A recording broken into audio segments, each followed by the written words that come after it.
Odofo medase se wode wafidie ato Adom TV. Enye nhyira ema wonu wabusua. Ena na pay so ana awia bia bia wo bia na ye na awia bo ana afi na ade asan wo. Omemu ahodo ne ye mre. Na dwumedi amede bre wo no aye nkranhyensem. Me amede ho chia me efre me ni tekotego. But odi ndi say mate. Na ni amede bre wo no aye ndaso.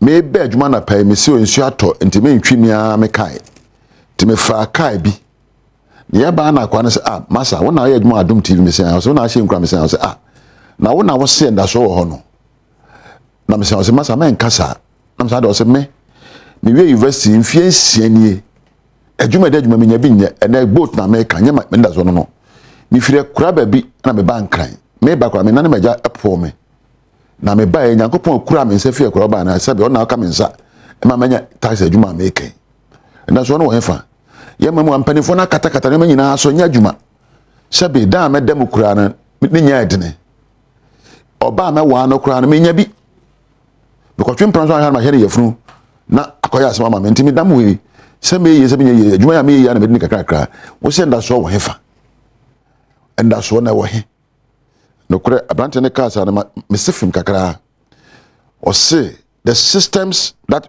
should work for us to grow better, they are not just there.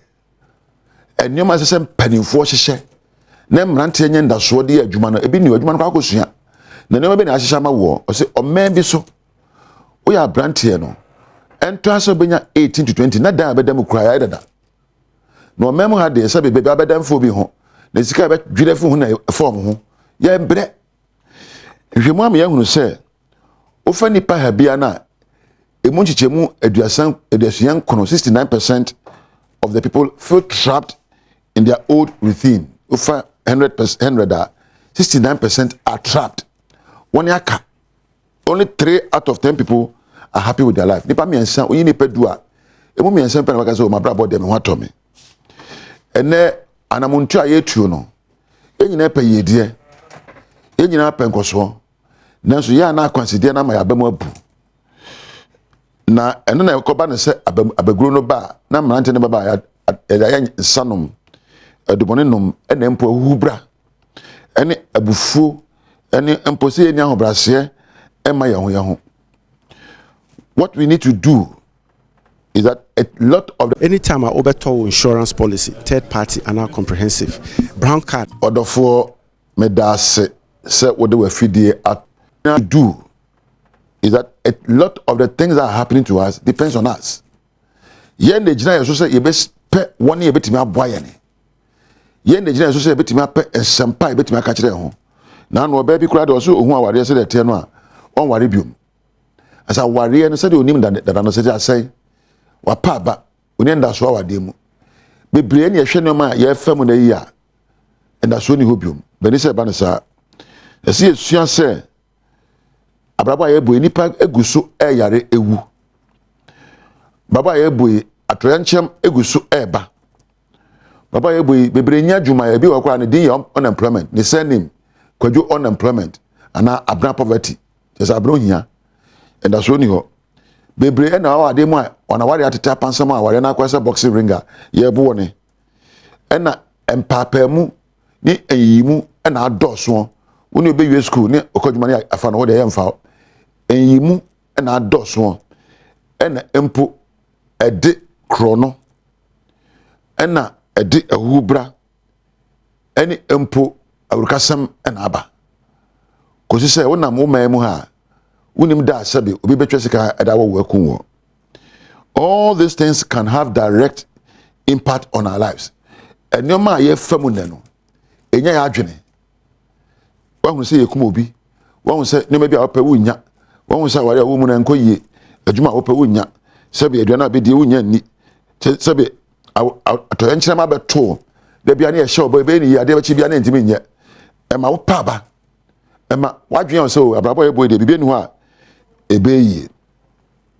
It is easy to feel like you are always waiting for the next bad thing to happen. Baby atie yadwen say da bia papa bia ma because abrabo abeto ye no bibia wo mu bia nya papa enti ade chi bia no wo hwe animu say bibia enye na beto wo empo select of ba eyode kana ba kana na ba o na say won wasa kana na ba edunti no ema ye nyina ewa brabo bia ye ha na awerɛhoɔ na adware dodoɔ no awɔ man mu a there's an increasing impact of the things we go through that leads to depression and anxiety in most of us. Obu a usuro abrabo a oboy. Obu awerɛhoɔ depression pa baton intimi hu. Na ye nyina ɛwɔ mpɛmpɛnsuo bi abrabo na din. Wɔn yɛ adwuma kora ehuna no. Wo yɛ adwuma pe a wo gye kora na nso ka abefa so ɛsɛ oba. De onye adwuma de ɔbɛn den. Abrabo na ɛsɛ ayɛ difficult. Meboa. Eni sɛ saa na ɛba no na edi mmerɛ asabrabo ayɛ na saa mmerɛ no yɛ nya abotre ntwɛn no. Our situation today appears to be more than just a jump in the road. And now, brabo, baby, I want to. I know just who you are on Sasso, Debbie. Your brain officer. Na kasem penny bench share. Amam Branton and Mabawa. Yet, many baby, and you are sworn in the swo. Ni baby, I need a swo what dachi and penny. And I need a giant penny na making. Yana and she shall be what and one and Branton and Mabawano. I may be brave, dear, baby, I pass. Ye no monsa ye bo adwaman ye no madubone ye di awerɛhoɔ ne nyina ne sɛ ensa nom ne adubone nom no ye fo se betima aboa ye banya ye pɛ no abrabɔ na ye bɔ ne nda so ni hɔ no ɛna aba na sa. If we try to stick with our old ways of life, the same mrantie na ya ba no ye hunu sɛ abrabɔ na ye bɔ no etu je yankasa mama wa ya ba etu je yankasa sɛ ye pɛ adwene bi e badwene na muntu bi betu a ebeboa ne ma de sefata ade akɔ die the saa na ebegyina mu ayɛ de na ebebra kɔ sɛ we ya sesa sɛ de adwene fa ne ma ho na sesa sɛ de yɛ ne ma fa ha na ebegyina de awerɛho ɛde nsanom ayɛ abrabɔ ne ya no madubɔne dempo adwaman ate sɛ ɔman a mesrɛ me ka sɛ obia mpɛsɛ sɛ bi obɛtra babɔ bi ma di hia na wabede obia osua no no wonder so say me benya panimpa benya apa adwuma ya aboa busua aboa me ho benya ware ama me mani agye ware mu benyi anya sika ahwe me ho na afi ba na sen bi say ajampadu o say system no a one the system no ba ehyehyɛ no a ya hyehyɛ no one na say o hyehyɛ mpani na say hyehyɛ na yɛ mrante na baba anso no de na yɛ de boa system no ede na ye ema system no eyeyie eno be hia brante bia watoba ha se brante be hia na yi watoba ha o se masa ma university o hwe boat na America eye me se boat adwuma se masa adwuma ba nya adwuma mpese me no enya adwuma me pese me no no university na me ka se me we ni but ene amanasa ena me chere se pe ade bi e wo mu a obetimi ayo no sonko wo school no de na pese so me school na me pese me ba adwuma na me ye no free ho na pe adwuma bi a obetimi ayo ma ho no se masa adwuma no kwa me ka se me ama me ho aka de me se adwuma no asase me ni bi emo an se adwuma na bi ni ho nia edam adwuma po se me ye no emo na me se okay fine dwadwempa e na wo hia me won se me no di nkomo anya sara mete ba me no di ni se huhu bi o mu a etwe akra adwen se wo eben wo dwene adwene pa se de ti bia be hye obi a ono so na adwene no be ko bankro mu na odi yedi abata ho dwen adwene pa da hia da mu think positively won say wo dwen adwene fi a wo pamo nia esefata firi ho da hia da mu no wo dwen adwene pa o kenya won ya dwen adwene pa se obeben wo ebi ni se na ma be transact na odi nkomo ka me ni nkomo sa na pai ba esa adwene a wo dwen nti no wa kenya me maka ho sana ba dwene ahye obi nso betima aboa wo enti de hia dem man nwen se asayi o atete apansam o enye yi o dwadwen pa na emom koso ara ye de awo ye no na wo ye ne awonim yo ye ne kakra se de tie bia no ekwan be bia ma ho ekwan bi be bie ama ho ye de sefata dwadwen pa na hwia bibi ka ne awonim ho no ne tona muntu abetimi atuo na pagya wo mu afim pepeso awo no odofo me da se odi wa fidie to Adom TV na ohwe me ni tekotego e wo nkwanhyensem ho wo kina so yakopon ya Adom na Adom don ya Adom TV a yɛbɛhyia muni ame entina sir we kwa de me de yi ne be hwa se me nchia kwa na me hu dwe na odi eyi ekru no so ese wow ana isi abucha ko pari ni kwa America we nyina yehu bi so muso de dada homusa but it should be encouraged and no na ye ka gender for asemi adjust for nanado emfie ya odaso eti honom over 1 year still counting or leave serious very very serious wow should be an payment ma kwanya me dey adjust for come because it's a sensitive ministry very very sensitive but me mo ache mo akwaba and then brother ye me ni dey toso eduasa baako May 31 e dey twa to kwani wow ti be red June mu nyame Adom ochna ni red June aje won aye abrusu because nano da ya na ne yesi ya she general yesi na yesi brainy ho manipa brainy ho manipa de owo ye ne ntam yenyanchi a wo ye bon komo kakra so yenyanchi a ti nyabotre ma ye edu be bia mo menzo ni fie nkomo ne yenya da age kra ma ye ho nti ye be ba so yenyanchi a ye brainy ho manipa nti de ne wanya kwanya wo ye ne ntam ne ye ne yi nso so unya kwanya de wo ye bia no ye ne ntam na sa ye ne yi because ye den a wo betwam o ye dien wo betwam se tie bia ntie na me mai kokota wo betwam te sa do wo be pa ho because bi no betwam sanity nti wo nkyere bo ebedu so nti de wo ye no a wanya kwanya na nne ye ne ntam na ye ne yi nso wo ye ne yi a de emfaso na obenya wachi because wo kona ebi wo wachi nti na bia waba mampoku a ye friend mampoku a oho te se na hwan ba no papa ne kwabna sante de no owo multimedia Adom TV kwabna mama akonya wachire ho mami poku a oho te se na ukra papa ne hwan kwabna sante oman he no kwabna oman he kwabna sante bra oman he kwabna sante ba no eno gina de ye nne so eno nti na sese de wanya kwanya na wo ye ne ye ne ntam ebre ni ho ma afensu ye ne yie wanya kwanya ne no je susu so ho enya wo kura na nkiri manu so ho no man he obra ye bo ntu ka se eye wo nko a woti ho yi aga ate ha da bi kama jujum kakra enya wo eye wo nko pa de nyame aye we fibra ma me no papa wo ba wiase de nyame aye wo a woti ho yi ka oba relax ka say wo nko a enya wo nko anti branches ne doso na etire se na ebe ya branches no ye ntwa bi wu e wo bra omo pruning enu ye nti de wo ye nene no ye ne ye ntwa ngu bra etwa bre ne nso ye on say ayete say abe e pruni abe aba enu say si e pruni ni e pruni na cheso hawo bo na nka ni bi krata mo nso ni twitwa firi ho sa mango bunu na okote o de ko ele okay ye kasa o tie bia ye o say ye kasa no chia na enya nchia o ba ye kasa no ti wo so sha se di sa nkomo na bra eto de bi kra wo hia obi a ho ka de hia no no ntia ansa obehu na nkomo na hyase depending on the environment and the situation nti bia na ye nti ye mfomo ye well medical catch on my nyina nchia na no pay nchia so nkre ma free bedwam so begire se ya ka bibia no pay ato tim ya foa eye yiru ateko de no so onso be kan de ane enso de de abeso so enti hunu se anope ya so wabo tirim poso benya bibidia onya bibida da de fiama kwata makura krado o de kasebo ne bro no eche na ebnada Ghana nkomo afisem wo empesem wo honom agokansi so e honom ye kwaba ye ba ye beto nkomo so a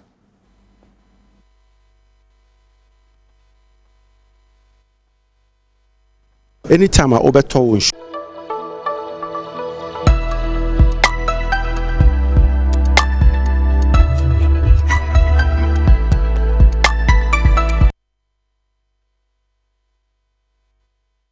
No sia bo apa ho semanum ye mamu nyina atwe ada se wo hwa Adom TV Badwam kase ensam no de asie ya wo beti anie Ka ranom tichi wonu mu a efa Ghana hia hodo so ne yese se wo je insurance na hwe se ECOWAS brown card nso beje ede aka ho yede mu nsam no ebeba bosumi ni na e-levy hyase wo man Ghana mu wona ye mobile money su edo ne nsem bi na no pay mede browse Adom TV kase bidin afia amankwa tamaklo afia ni die kwan so tie se de nsem ni chemu ankasa etie Ka ranom tichi wonu mu ade wo mo hyen efa Ghana ene bibraman ahia hodo so no say nay say your insurance card na na wo ye insurance no ahwe se ECOWAS brown card nso obeje ede aka ho dwamtini de Ghana National Bureau Henry Bukari ede nsemi to dwade nyina ene se propre ye eso betumi akoso na se bia nkwanhia bi esia esanse bia na onye Ghana ni na ufuro bi man so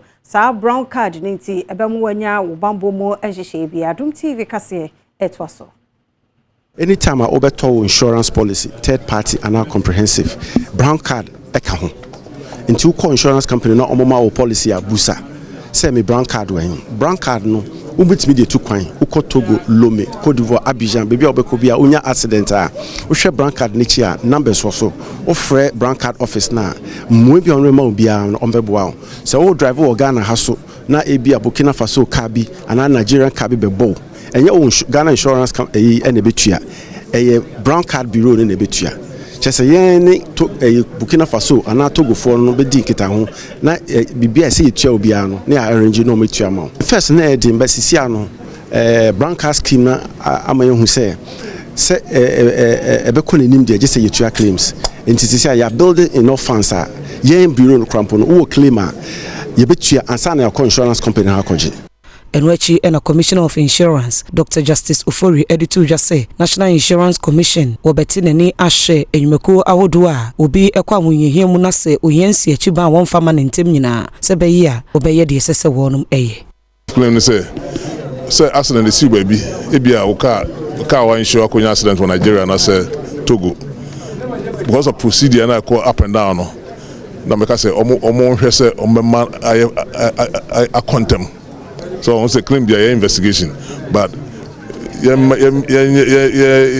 they say your claims no be man account mama accident no betom say you frustrate you. Oh say your office or your national bureau ha into who say the yaka no the adwuma o man find adwuma o ma be boy amane say bia say companies ABC no be what problems with them na more Wana ye mobile money transfer EBA ne womo de nsama hodo to dwabosumi ni na e-levy no eba ya begu adwuma Adom TV kase ni bi edi nkomo yi osisi ade antise face ni akofo we say omuka anti nkrofo de ahopopo eyom sika ndada nti omo de akanka kranka no mu adni na akofo nkra rate the year withdrawal and sending a swat cry. And then 1 month I started e-levy. What do you want to question? About shall say no communications, baby. Actually, no more until but as time goes on mobile, we explain to them how withdrawal and the deposit and stuff. So for some time now, no, I think communication equal year so about on and off. Marketing is stable, but on and off. And not bad though and good. E-levy there, like I'm a business now from comparing to maybe let's say beginning of the year, even when the policy came out, now a heavy effects like impasse to that. Omanfo bi nso a wotai edi mumu eye adwuma ya amani boni ene wono motwetwe nkomo no enso din sem sei ene to nani. I mean, we should be phone. Miss Can now also the Mayina from Officer Bacas and my Magasa Babaji. Umpacho Megusuya Momo. Na among for sending Miss Miss and Diom. Knits in the costume. The same in Yanesa. A yes or Betty. But said the Otsino. Tell me 1,000 Ghana. A person. I say a Bambia bar. I was say Utia a tour. Yes, a tuana the country no economy. Inti then cry ya pass it. Inti yent being case Adeshe ya wamo tempani tempani mensini wa apa East Region so strampani for aban ene NGO se womra mabua won fi se won kwan ne nye kakra bi aka so enso to ye erosion take place in the Adane Amana Adom TV kase ne bi edi nkomoyi Going out our this deadly bad route here this pitch it has you know we are in rainy season now. Here in Tempane, it's just located behind the Tempane Senior High School, and the students are not far from here. And then when we are going to market, we find it difficult to pass here. Even closer to the rainy season, we are even afraid that this deadly route must take some lives here. And then we don't want it to happen before we call on government. So we are calling on government now. And wachi and a crew maybe so a honum a can one who boma. What don't want dear at Suda? Really a devastating road by looking at it. It has eaten into the. It has almost eaten into it. Now, I find it. A moment if it's a figure, ever say, some can say, and put him a quite cheap a main road and a cassette a queen. So, the funny, the coming got like a Siena double. The car a sky and after motor car with bones on a and the person or a Maya more, say, a barrier, it's not a point.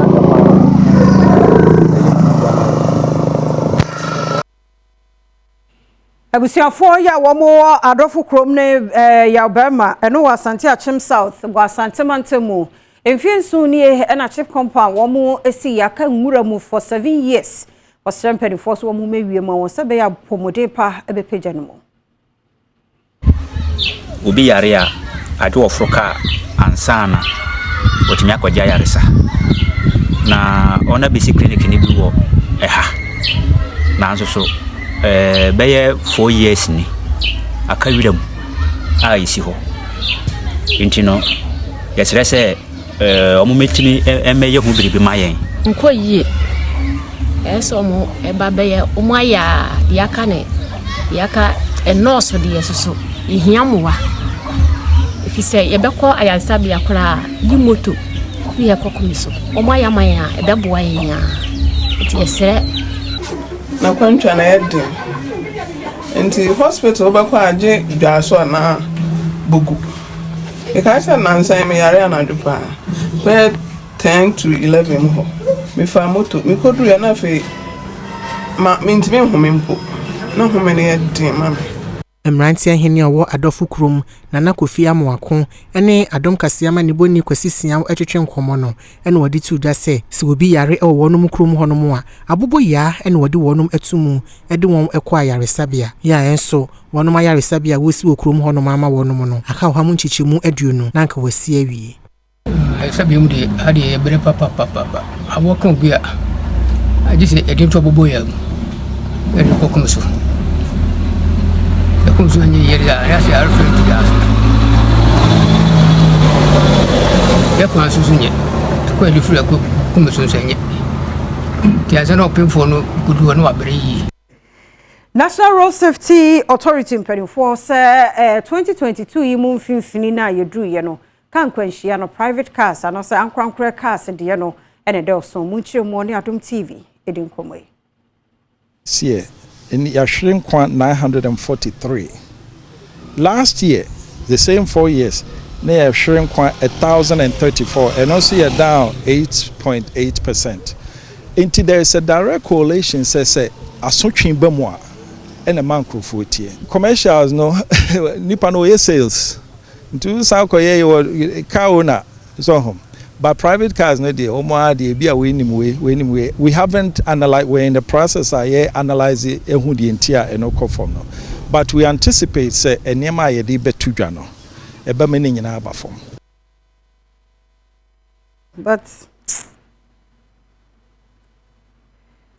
Adom TV Badwam kasia na oguso ehwe no yento so na yenko yensam foforo mu Ghana ye wa adwene bi say ye wa aduane e wo man mu pa na so nei 2012 best farmer edi atuja sesa adwe yenyi free officer enuane ho aye dene papa ni nyina gina ne ma hodo bi enhyeda nkoyie e wo sempanifo de wani ehwe yenkua no omo hwe ni ya enuane ebesa abaman mu Adom kase ne no edi nkomoyi esan se manfa emu ambre mu a manfa tomato ambremu a manfa geni ambremu a mundidi sesani akwa me nkruma ye silos e wotema a otimi di create artificial shortage seni ya we raise prices no yenzu ebi betu yen se yan sorry a yam produce a money benye bieti a ye de bi bekọ amanoni adi agi foreign exchange that could be no se Burkina Faso no nso create silos na ultimate treating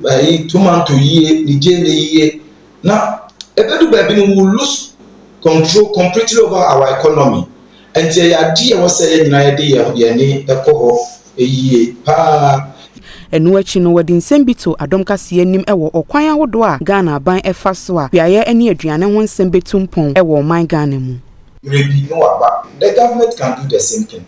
It's like you are topping up and then the BBA can't do that. Then now you assign them roles to play for you in the country. But yeah, best farmers now my fee says somebody at $100,000 per month. Would you say whether you are monitored the ADO now and but fine say boy and fine say the government should make us developmental partners. Adom TV kase ko ga enkro awdo ibi eso nankran mantami mu nkro awdo bi eso kohwe na mpewanyi sen yade a amane muso ewo ho pa womo atimu no akasa de womo nsema todwa ene ha womo no Adom TV etwaso mo 2 back when I'm 17 and I'm my first born but sister mo 20 na my second born and that's I be no so na so ba mam kwa kana afefe do or one tia sister on into so on me da no show me no so do ebi no na go find say no jam life man onye me no jam o jam kra he is 16 years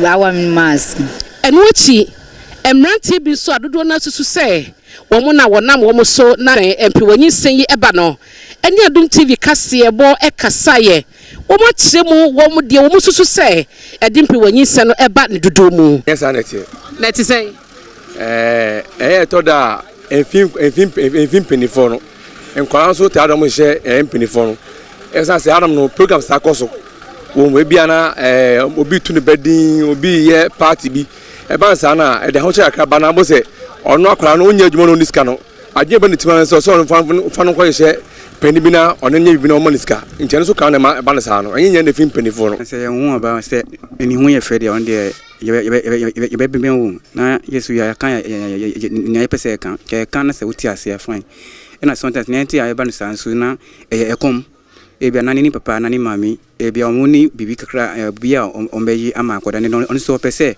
on we on hwe because ariti na se come din on to me ese okokrum na se ohumi na mbisa no pe na metumi ama ne ani papa to me manua on de wepe na mami onu de o se akoda no se omfusu se a won se we wuna no so fe no wepini se we fu no wepini iso fe si but so obedu wa ese o stopping District Police Commander ya Wapandai DSP Richard Odatelamte wari afuto mo school for sekoba so bi ya wa yaka de o ma mimpo ya na wa wofo ya wade bia ensem fata no amabambofo ate sebe ya mra no ebe ya dwuma yenti a me see yen report ma police ne say who hear the Children's Act na ayen clear say the marriageable age of any kind whether Islamic, traditional or Christian must be 18 years and above. And once akwala no ye less than 18 years no and say na wofo omumfo se no say on kwa warem because mranu say ansa na obi be kwa warem no ise nipa no nya 18 years eko and me na ene de enye me na meka me ne wona ekoye wa wo hwe se na nkwala no nyina ne adia school bia ni ho a ewo kwandai ha makwa omuninji acheche we mede mankwala no amankwala no omuni agipa Adisuafo bi a wonom ewo kwandai DHS ene Hezekiah JHS ya commander yi ekọ honom de won kofa nchechire mu ene yamane boni atwetwe nkoma wode tu nanimu se eye pa se panyini de waba befa nchechire mu ama wonom ehunu nti ehun hia se bibia no wode won ha ebekọ akoto a police for enim Please, we are very excited to witness him this morning on how he educates us to keep ourselves for the next future, and I hope that it will encourage us. We thank him and we also appreciate him for encouraging us to be careful with our lifestyle about how young boys and girls defile each other and the young people as well as, and this thing causes a very harm life to the young people and also the youth. So I hope that when he continues this way to educate people or students about this, I think it will go a long way to promote the good stability. Adom TV, Badwam Kasia no esi ha no pay yada se papa se utie medindi afia amankwa tamaklo da bokrata no aye krado online stories no so abeguso e wo hantimi emfa emmema mo na fe yento aso madofo papa bi omanhene kwabna sante ma mechra diamond edikan ayo hu adi ache won tim yenko straight na fe ye wi a da bokrata no so de abeka wonsa no one day abreye yakwa adom online.com. Now, badwamonline.com, a crime story. A boy ha, two suspects arrested with weapons at Banda Nkwanta. 2 others on the run. Now, you see, the Pabon 4B called Chronobon near me, Crocra, one more yachri mumienu. I'm a mumienu so dear. One would want Tia Kamura, Baba Foguso, Esha, one would ding. Now, Rawo Sam said, I don't say a day at home when mono, and we are 4 me and son. Ya ka twifa won sukun wo mo no se ya pa wo mo krabre areho esen kramofo nti no ya eho no a ya amamre ne amane akosie wo mo iniedo sini twani abayua wo Nigeria memu ene ye se behwe ne body pa wo share pink dress bi jai ene ye caps ye piepie mu eho asam no behwe mema bi a won so twekora ai married man stabs friend for having an affair with his side chick. Can you imagine? It's a one assembly. Yes, Becca said, you don't make the news. Into new custom dem hushim. So what I say. But I know I have some about adomonline.com. Bema wa for. When ya I kumumba can say now kodo kuya. Maybe one side. On my own say. Nkanchima. Nkanchima bi we chire. Now when ya there, obi so fair no say oh ya. Hey, money brady o. It's a one some adomonline.com so de aba. Oro kuje to a black one so. That's what reveal ye secret be. Or say Okujeto Ablakwa makes shocking revelation about salaries of presidential staffers. In Tiania Badwam online, our stories nina when mo has say na beken kind. Badofo musu krankrata ibi mame ekra chronicle the bokrata no or the betwaso. Nifa chronicle. Me the chronicle twaso dia na asem kese na say cheble boedu box in party. Chatterboxes won some of the elections and no, not just say Western region abato and our ye train momoto yeno. Almost secretary no, a kwanya of fast wodi nkunim any back could be a can no just say abato neti na mafo who say the 6 adane omo 9 ti omo boagu a wo mo hwehwe say wo mo beto bi onti no na yes am panifo emienu and so ensensema eda hanum say but kwajo pon kroma so na e ka kire ensentrofo enyumeku ahodo ewo memu say wo ye nsentwe adwuma no pe baby papa na ye no afe nsoso o ya aya me honte n'entumi mu na adwuma no esomra faso enfama oponi trial prosecution accuses witness of the seat nti papa ya wono nso kodinam ede ama rope ni sa o kan nsensem no kane cocoa board penny no ono nso ne de na eye eda hanum say nti 500 voter lake gas pass out nti nipa be ye se ahanum 500 na voter tade na da honum no wode wa fa ntetie mu awi a kyese omo behwe ama bambo so obi be mem se obi be fa ho se be bia ye mfa onkonkofa enti no ye chronicle there ordinam. Well, if you had the daily graphic to us, so flood control drain project stall 107.7 million spent on 12 kilometers. Now, don't use oil revenue to pay judgment debt. Piak Naka said the big story here. Commander Sugar Factory to refine raw sugar. Arrangements concluded for molasses import. Daily graphic. On also there or the Abba. I don't know. Na meba myjoyonline.com. No, the government releases over 400 acres of state land to Asante Hene. We just all shut that nase. We ufie baby our phone so be na kind details no. Na fete asi a ye. And so for from majority should prepare for the West if they bring what? If they bring back Ejapa. Ora Muntaka Mubarak asanwa semra shebedwani and then what they same way to one more anywhere. Who some no parliament is broke apart from salaries, not a dime has been released. Hey, and then the Mubarak Kasapa, Mr. Badwam, myjoyonline.com. Na bra bekenkan. Afe yesi ache 3 suspects in connection with a lawyer na yekun enu asa otekase no Badwam boy no e kwan no so no ya tre nipa miensa ya tre wo ma momente de enchire na chi no akosi Badwam online myjoyonline.com na bekenkan. Salaries of presidential staffers shot up from 136 million cedis to 823 million cedis in 1 year. Okuje to ablakwa. Tia brana be kan detail no nyina wa ha. Majority for and so the finance minister ayi owura Muntaka Mubarak so ano ho asem so enie na fe Badwam boy kwantempo so lawyer ni oni na busuye tu kwan ya no ho nsam nipa bi kum no no eno so aba ha yakọ ho so a no ya grada ya se agrada asane agro senior high school student bi so amoato na nanu monsedo emu ya papa na fe CEO so ya bo o aba so no eno so ehufoni myjoyonline.com ediaba ene nsem fofo bi Mr. Medofo yenkenkan na kwamna honorable Henry court o hin sisi so wa ha na o wahne oye adwuma na no say election krokoto na ba a che so wa oye adwuma ha say na ne actions say the penny estati adwuma yi afede e so ka say sabre no say no monto abanyi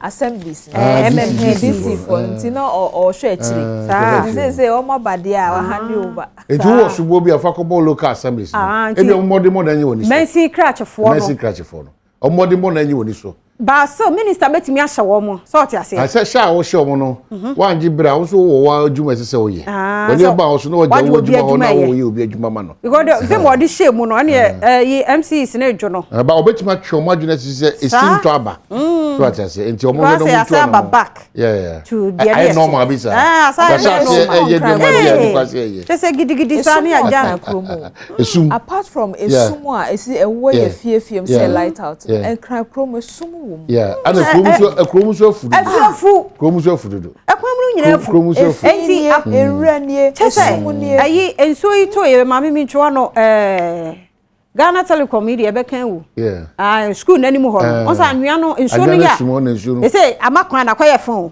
o ba anwea tim ho ya ka ho anwea tim ho etim ho kwa Ghana me no ma sama de bia me kan say onso obi a wona adwuma ne na sade a wo ye sori ye said the nana see a depanso uwo ashodie bi se wo so ba by 5:30 also what no will be here will be tie o de ekoso wo mamunti ye adwuma nti ani die kwan so mpanifo why na ye na said the ma make kwamu aye sum enti kwabrane light to wani ana afa wo hunu kwan why na wo so fix light no ensu ato wo hu se ensu ato fia bakrum eye ho ya said se wo so obesese nwura no ana obeti anwea ne fi wo na kwan ni mu da ho na we nyina asobo so me so abaji aketu ya mere ya mente yase o be ya chale kasa na kwa doso because kan kure nkosi hwe emwa mu ebe kwa kosi bebe emwa ba mu se baba ye ede a na yenka o ya wo se nsantwafo yenkasa o kasa ase nkosi hwe mi wa buso me so abaji wa ketu ya enti wo ji aketu ya na wonya hu adwuma enti wa wo tena ho ya wo tibua no ya na ye odai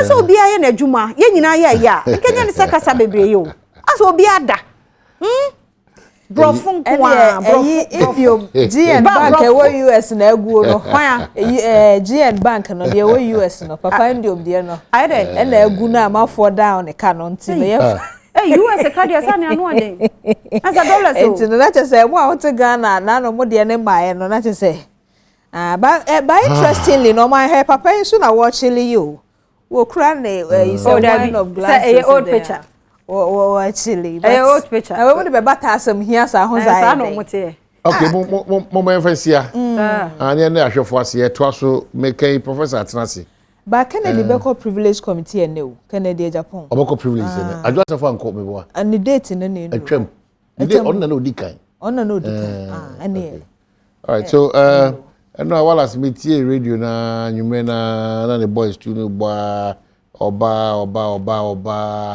oba any na no pem dey share no one say ti obetimi Yeah, Yakwaba, Eba, Hobeti made in Chibabe, Yakwaba.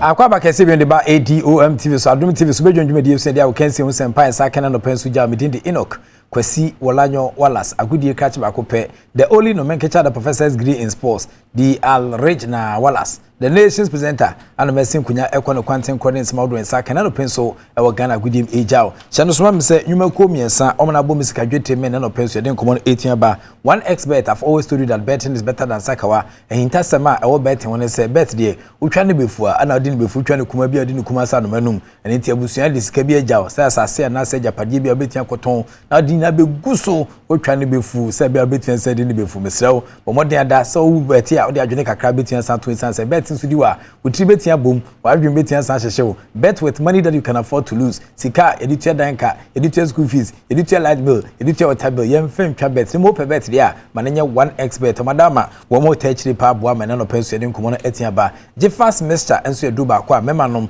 ema sonom infections awdo bia wo famu bia say gonorrhea syphilis candidiasis fita white na so di pon achewa won satime ka je fast bia ebetia to asia prapra boa mo pomodon sem so etia gina pinti ko heba shops na face pharmaceutical shops awdo inamu on sabetia ka je fast na boa ema niama etia tutu idi ama sedimo gel and roll-on also edin hyehyɛ so kwatia saba your ultimate pain relieving gel ana medi one dance dia ma no se okotodwe ana etete wo na se wachi enumpe ana edwan wo bomoden ada bia oti awdie bia setime ka sedimo gel and roll-on eno so betia boa ema niama etia tutu dia ma okọ ashaman me market on sabetia ka bisa so na tema so enye na ohokra on sabetia ka bi na wato na odi ahwe aboa ma pomodon sem so etimi akoye obetia first sedimo gel and roll-on phone pay for 020898671 na phone pay for 20 seconds also se betia boa na onsa etimi akabi ye ka no na ye hyase edi afi senior national soccer team Black Stars of Ghana Mountain Camp dia yedi kan yi wasotede da senyame adoma ukoda Ghana ye ne Madagascar for na the African Cup of Nations qualifiers ne betia pem so na ene beda etwa to kra wo mo dia hosisi betia certain time so enura o mutia san prepare chief se be anema betia san kwedia mom na mo wiase mu se ya de be kunkremu no eboni chiwa brem na afi kof bone kra pakoko edna yi musu anya ne nan ba ko hyɛ ntakrem nyakopiem kran se abrante ba ko efense Joseph Edu ono die praka kretia san do kro ntenya de a obetia san gina mu bi na akonko denden e de ama the senior national soccer team Black Stars of Ghana sisi etwato no Black Stars emnante ne nyina abepi akache a omode be boso onim se ochena Madagascar omu gina go pamaso ne Black Stars dia pomu o Cape Coast anunti ena na watwe anwe ya ahosiesie ne hyase a coach Otwado ene ne mrante yi omunji oma home kra na the free camp e ba ne se abranti osi akande master Tavigo e was Spain Joseph Edu enra training no ho kokan ya Madagascar kensi omu komu no wontumi nyepene ensi akan ne bi adokitafo ahyase omu hwa abranti yi no ma hwe ne mu se 4 nation tournament a e betudwa Japan afei AFCON qualifier de tosu mienu ye ne Central African Republic ade bepomu no abranti be krado no wasi akande ma Black Stars 2023 African Cup of Nations no ose Ghana ehyase yi enu nti ne mrante aduasa miensa ye tro nsafra omu nyina oba be pie mfifiri mantema yin kro Cape Coast amhwe ne mu sanya bia no ye betwi dia fa Madagascar fo iso na chitafo na ni age ho enya no nko a wonim se World Cup akensikase da anim nti ye mone mo a be kire na ochena no ene na be boa yen na players amusafata na timu no ye yibi ye dia koanim nti Otwado o asembo ne po sabre ya Joseph Edu epra ya onka akensie yi hu mranti aka na oso obo mo ho ban ne ene Madagascar akensie no nkunimdie kese aba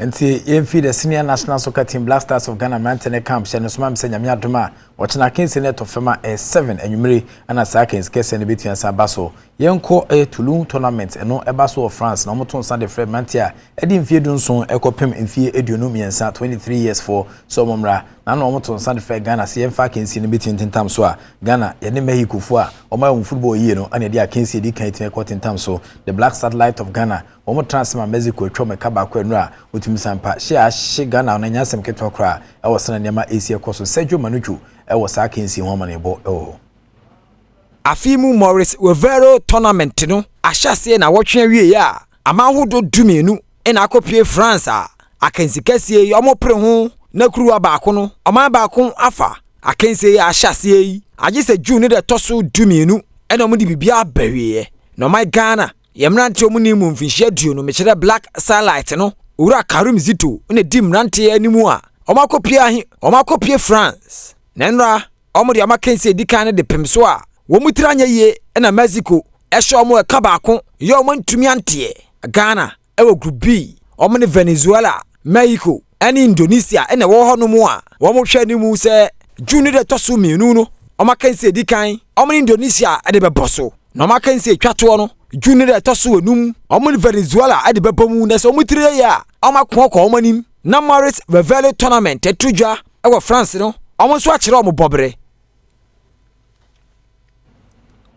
afin France na afin fa ni Ghana Football Association akachilia amanfo beka enche bia na eye video bi ba kruma se number 12 na sa video no na ne botai pa ne senke beyi ketasehye dwirim ene proya e football mu na atiensan free ho na video ni beto fem na amanfo se benyado wo mani da ho na wo ati journalism ene investigative journalism ase no e de nkomo ba se video ni ba bi wo ha tim sampa imu nwuran nya de anti ase wo afin so kran kontomponi na braba e batabata ho e wo se na nema esie koso no ampani ampa ura ba quality ni Ibrahim Sanidara we former deputy general secretary in charge of communications at the Ghana Football Association we video 20 pm na wono mpemfo bi ene ne aidings also wo me yesom disca man wanje kura na so video no wo mo atimi ede eye kasa ene eye test eto akiri se ampa Ibrahim Sanida Jeseska no eno ne nam so man anoda okopie mu ewo eye ethics committee of the Ghana Football Association for paying for akache emeni wo mo assign se Sanida Ibrahim Sanida enkan communications director the Ghana Football Association no ne hu so nsabrobe ne hu ne nkekan ne efin bia se na video no ebe kire no Sanida ede mu chechemu ejae Anas armiyawa Anas uya muslimin wasa usro Prophet Muhammad ka say nipa ube bini boni bia no onu ni nyame ntem no obom paye a onu ni nyame ntem no bari abie ni ho eniti atrese sa udi obi boni na obom paye a bari abie ni oni nyame ntem na atrese sampai bono nipa nyame exit sampai bono direct FM and finally Niamedi tu Anas armiyawa Anas efune se malam fo amayati ase malam fo mpenifo pa matie chief imam preaching e mana kase bibiani hwa eye most withering sinya ubeko day of judgment now what chantro atu obi so yesi nyame betumi di boni bia che ba boni e odi be ye uyonko e also ostre no boni fache wenu mi nyina amabo su tofe mi kan hwe mi nya ne hwe mi bompa ye boni bia ntia no anase ne djuma anase ne bibia mi di Prophet Muhammad spirit no spirit or the preaching no say mi obe bia no na ehia bebre ni say ubenya ntobu ase na odi boni bebre ache obi ya oboni ya odi ache no me feel say Anas armiyawa Anas will be me boni one of the most withering boni but me the ache no me nya ni bibia me strength eradi say bibi boni bia nto no but monsa oh fast be me yo bio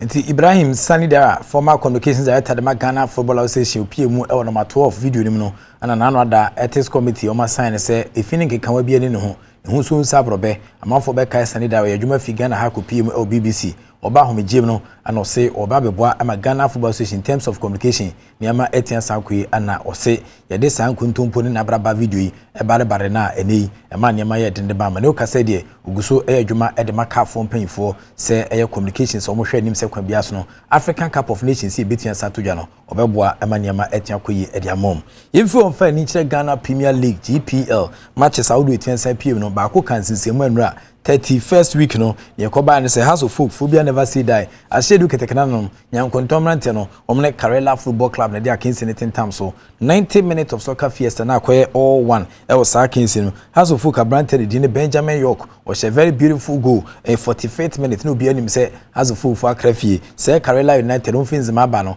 o ma show musapo musu 84th minute na fi Emmanuel Boachi Owusu wote kan ema Karela Football Club out Sampa Eloy Amande Chief Executive Officer de Karela Football Club ene omo enko for supporters na nija na Toma kum na nyasem kuma kra na ne pie mu e has ene Karela kensemini.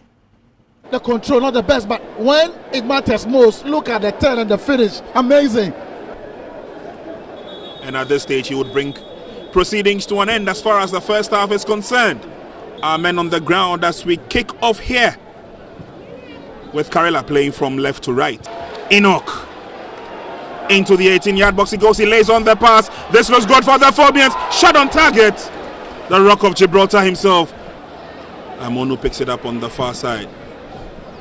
Threads in across. Again, Sule Ali Muntari to the rescue. Beku joins them in the 18-yard box. Comes from the far side. And is cleared out of danger zone by Nkrumah Kosa. And trust Sule to whip it in from that cultured left foot of his. This time he set it out. Awako heads it back. Oh! That was dangerous play. And with Umar Bashiru on the foot, they seem to have a little bit of control on the ball. Karela. Randolph. Through the middle! And they are back in the game! Constant probing. And for those jubilating, you know where they belong. And rally back, just look at the control. Mensah here with the pass. And Randolph did very well. Look at that pass. Perfect. He laid down, sat on the plate. Good finish from Boachi to level it up for Karela. Kosa crosses in deep. Oh, headed out nicely. Cleared out, and the referee has signaled for the end of proceedings here. Inti Nes and Rani Pimo, El House of Folk ne Karela Football Club, 90 minutes. I can see on the boss, so El 31st week fixture. No, na Koba said, no, pitch vida back on so Trinity, El Holman, no so once, and Yamia Repeno, Yabesa, Ediaba, but to Hesson and Emma Asia Cosnodia, Nese Kumasi, Asanroko, here just one gamer, Obitia Bodro, Krenya 1 point crown, Nese, or Faligano, El Afi 2022, mu, El Mujumedia, Omudim, Tim Sampa, House of Folk, Aquesa Sebenado, Abufra Convotion Cano, or Sheruma Sofo Butum Credia, Obu, El Senema Asia Cosnotia, Pimuno, but Yakumono, Anna Hamza Obin, H.O. One assistant coach Edema Accra of Football Bukuno, and now wrestling Messitia, Samo Bodum Kranichese went to Yametran bench in and say, Napomodon sem Atoba Kakra, and Hamza Obin and a better moi, Wono and a J, Sa, 1-1, a Kobasa as of Fufu, a board running community after the game. It's quite unfortunate we share these points, and I'll not say it's because of the change that I made. Looking at the game, I think Salifu got injured and Sule too was down, and we cannot be going with that system. We have to bring in others with a good strength. They have to come out with a good strength from the bench, and at times it's part of the game. Whenever you make changes, at least you bring in a sub, you want him to bring some changes in the game. At times too, when you bring in, it goes in the wrong way. So next time we have to go and do the corrections and get back. Now, it was a game that you were on top. What really changed? What really went wrong in the second half? I think miscommunication. Look at the defensive shape, the way they were standing. It was very bad. There should be a good covering at the same time. When you are giving a cover up, there should be a balance. You cannot be giving a covering while there is no balance. That was how it went. Then we decided to concede this cheap goal. It was a very cheap goal, and it's very bad. We shouldn't be such teams should not be conceding such goals, and we need to go and work on that. Now, you've lost 2 points here. It's all about the top four, isn't it? Are you sure you're going to grind results and maintain your top 4 position? Hopefully, we're aiming for the league title. But things are not going well, as you can see. But you push forward and know what to do. Definitely, we are going on our way game. and we have to go there with the aim to get the maximum 3 points. Just before you go, you had a very young front line today, Suraj, Benjamin, York, all in the mix, and without the experience of Free Band. How would you rate your 3 young strikers today? I think they did very well, but they are now recovering from the illness, and you could see it reflected in the game.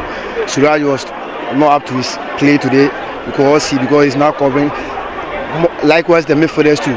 I think the whole team, they are now all recovering from their illness, and I know they did their best. Hopefully, in our next game. Nti Accra has a folk, assistant coach at Nidin, any Hamza Obey, and alternate can say miscommunication on the part of the players in Gitahudi Papa and Koso between House of Folk players in the Namsoma, 1 more 18 go back with Karela for winning Koma or also Eddie Abba. But you Komu Air Karela Football Club, Bismarck Kobe Mensa, BKM, or no, and an Ichim Kusuas in the war, 1 air coach at the Karela Football Club. Ninkomo Sulija after so in drawn. It's okay, for us at least we did not lose the game looking at the way the game was going. Yeah, the 1 point is okay. We wanted the win. As I said earlier, we wanted to come, we came here to open the game to try to win the game. But we couldn't get that because Hearts also played well. But I think after today's result, it's going to be very difficult for us. In your last 3 matches, what should we expect? Because looking at the point gap with Mediama already there with 50 points, the Betim with 50 points, it's going to be difficult, but we'll still go on.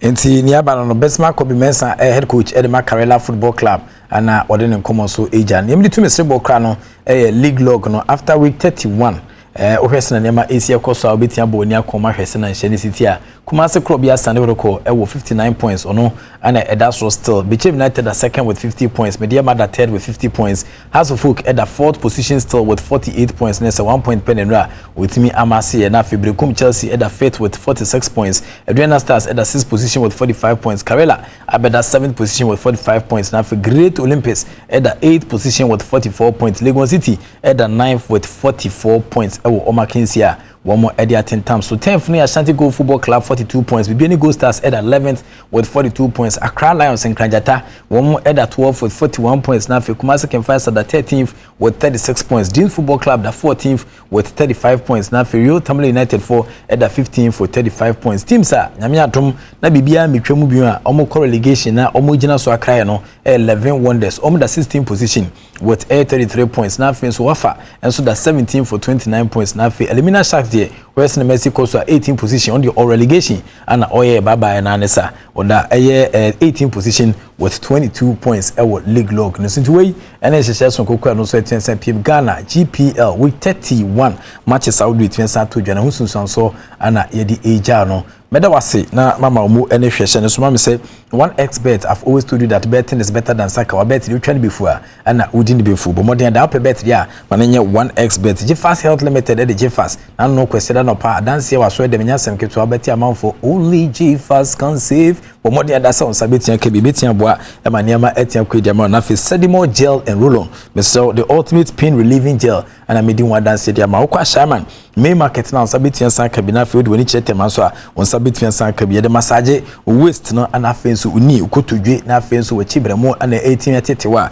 on set me ka Sedimo gel and roll on e betia san boapa edu nwa so wan say 18 kan bi betia friend 0208219129 0208219129 na on Sedimo gel and roll on yanhwetwe nkomahwe mboama niama 18 to ye emfa mo apomodon sem we mu ene sponsors ne tuturu to ne twetwe twa na no penso mo tachiri boae ema ye dia wo kensi ho sempa saka obedwamdwumedie so Adom TV so edebrɛwo within the Enoch Kwesi Walanyo Wallace agudi catch back up the only nomenclature of professors degree in sports the Al-Regina Wallace the nation's presenter and I'm Jimmy of course evidence-based sports presentation it when say jao erade enten animal onyo kese you for being the Sony and found ko bebia and it so Belinda bebia ubia Belinda and your birthday fantastic birthday morning and come out Spinters Road and Belinda or ana uti and our shares and nyama easier ko Belinda happy birthday dada ho Belinda dada ho the act of being a good guest is to not to say goodbye.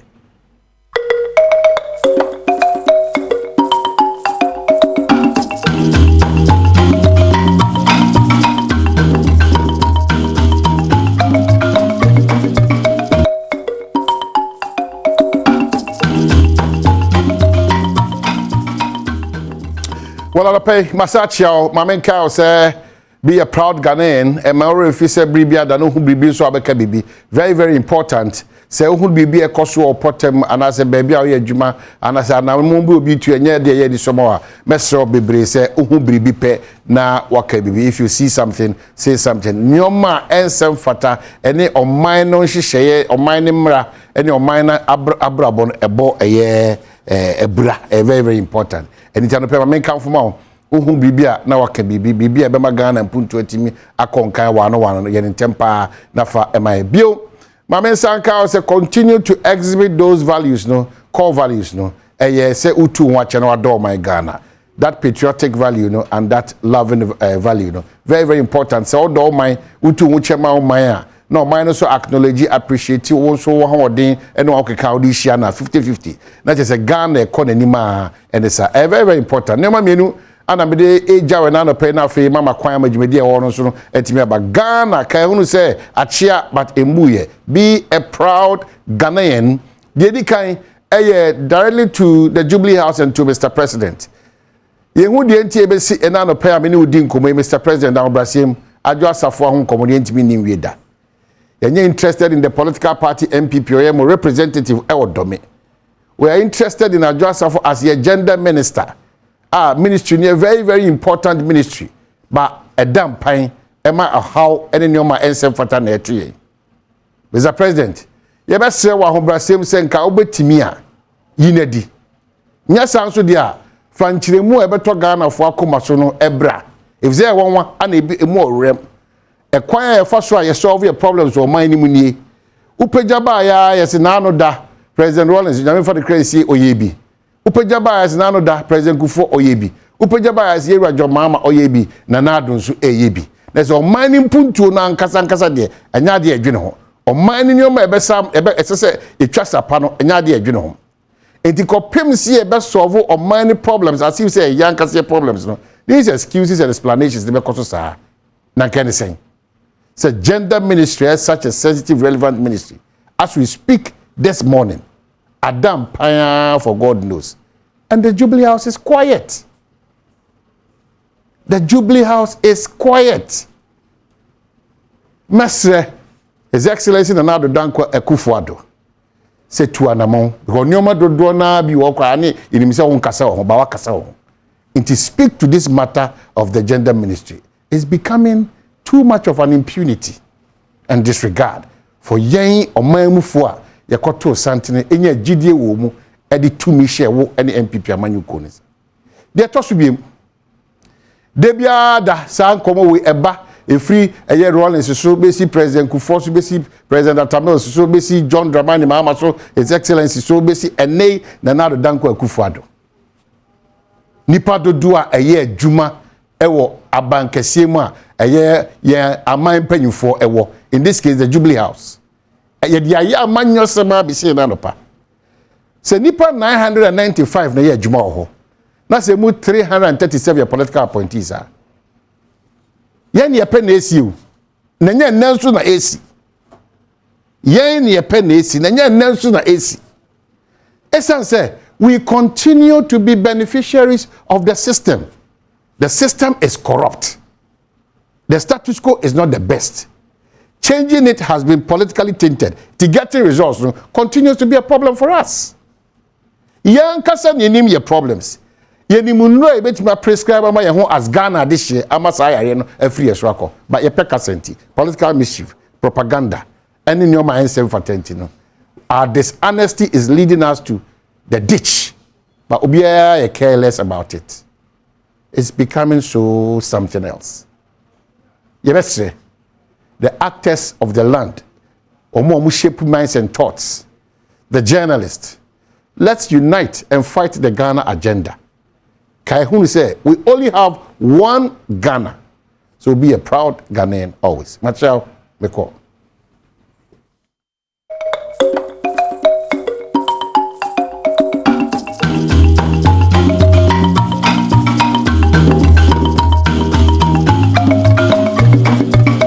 Etwatwo ewo bosomi etoso enumu ene eye brada erade de acheyen ye danyame ase Enyame adoma otena na chese bosome no de tosunsia no ye hyase na chese afe no emu apai pepepe masemba ko ene me mpai boba ko ne se Erade ye wade no bio Erade ye wade no bio ebro otena so de ye ebe hye bosome foforo ase me dofo me muache ese bisa o se ho te se me gidi sa adom no nti ho ye na se wonti apompo a Erade be ye na ade no bio wate ye ni nkomo wa afisam so na ne nkomo no ye be hye se anano de na aban ne adwadifo a wo mokra ne mafia ma no ne ede ba no na ye ma wo fa ene madada mabio se savage car o se second hand o se de ben no wo mo a no mo se afede o makoshi aban ene aban edi nkita ho se asem no na no wo mo de to mochi ene no mo sakofa asem na beto monim enti ebedi ho nkomo se de asem no ne pempen so eti afa ye bedwenje wapomode ho nsem so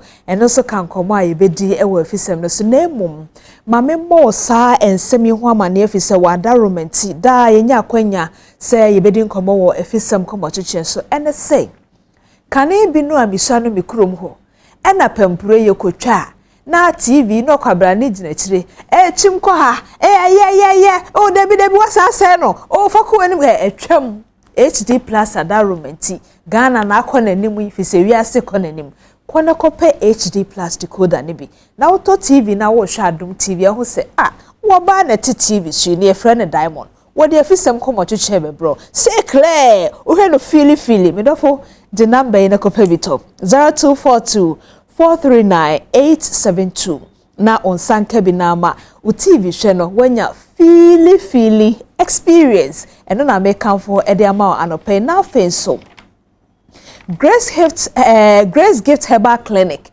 o nkrabata mienu se wote nkrabata bia aka de mebekan ho a yiwani nkrabata mienu no baako ewo Kumase Ohim School Junction Barakese kwane so ena baako nso ewo Achimota Petroleum New Achimota Petroleum Offset Family Life International School no de won number si na afeminka asemoncho 0244 126 123 ena 0246 518 003 asemno no say yare bia ha obia no wo de kosa clinic we ya haban no mo de ye adwuma won be sa yare ne mosminka ncho say bi se waso asi na wanya kwata na se wani so afra be se mfrishe dunum 15 years ni a ene emma ho because eno de nyame amfa ho adom ano wo mo ntumi nsa na mom se o yare san yare we ka yare bia ho na ndi 15 years a wo ho akwanya se okoho no a oho betumi ato afei St Andrew Senior High School se menka ncho se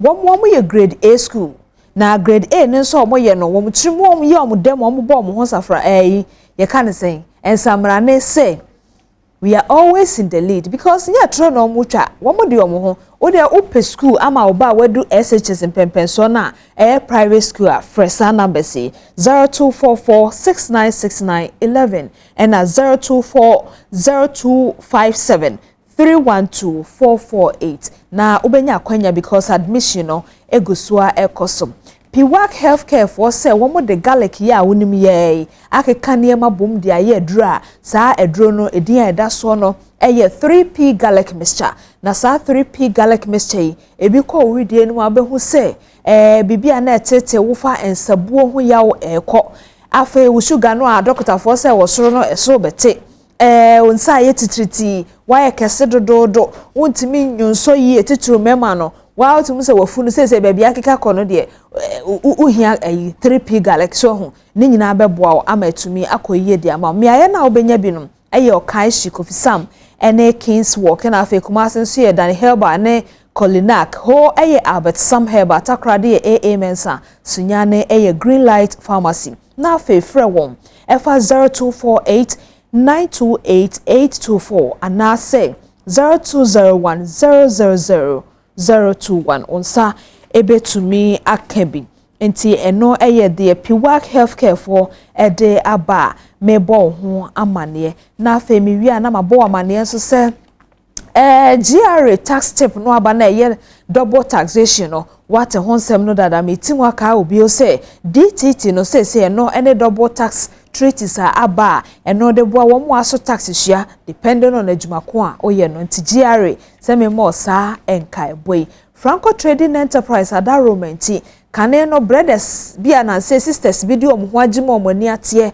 na omo wo sekre abonten so ni na omo de bibi afa bibi ho no kwabra ne de afa na chi no waje osika na wama obibi kwa na twam wonya nte Franco nka wa ye late wo Ghana say air condition TV de keka ho nyina na akoto nso a wasanso ama discount e de aka ho fra 1402464222338 and 0555939311 now any Francophone any kita ho na awia wadamase multi TV abase baba mu wani age je box ne bi na ma o TV hwe enye yie enye se wo he TV keke Joyline ne wo multi TV eyi de je box yi so asese wo ma no fi school ba kane no omo koma me no fie ho kohua because omo kodi agro no Joyline nti omo betre fie TV no aho no omo sua de kone kwajibi na de bia me ka che se TV hwe nti obi to oba mo na ebeye me ya pa e na TV hwe nso nti so obi fa wo yere a ebeye me ya pa meba de de yenkomo no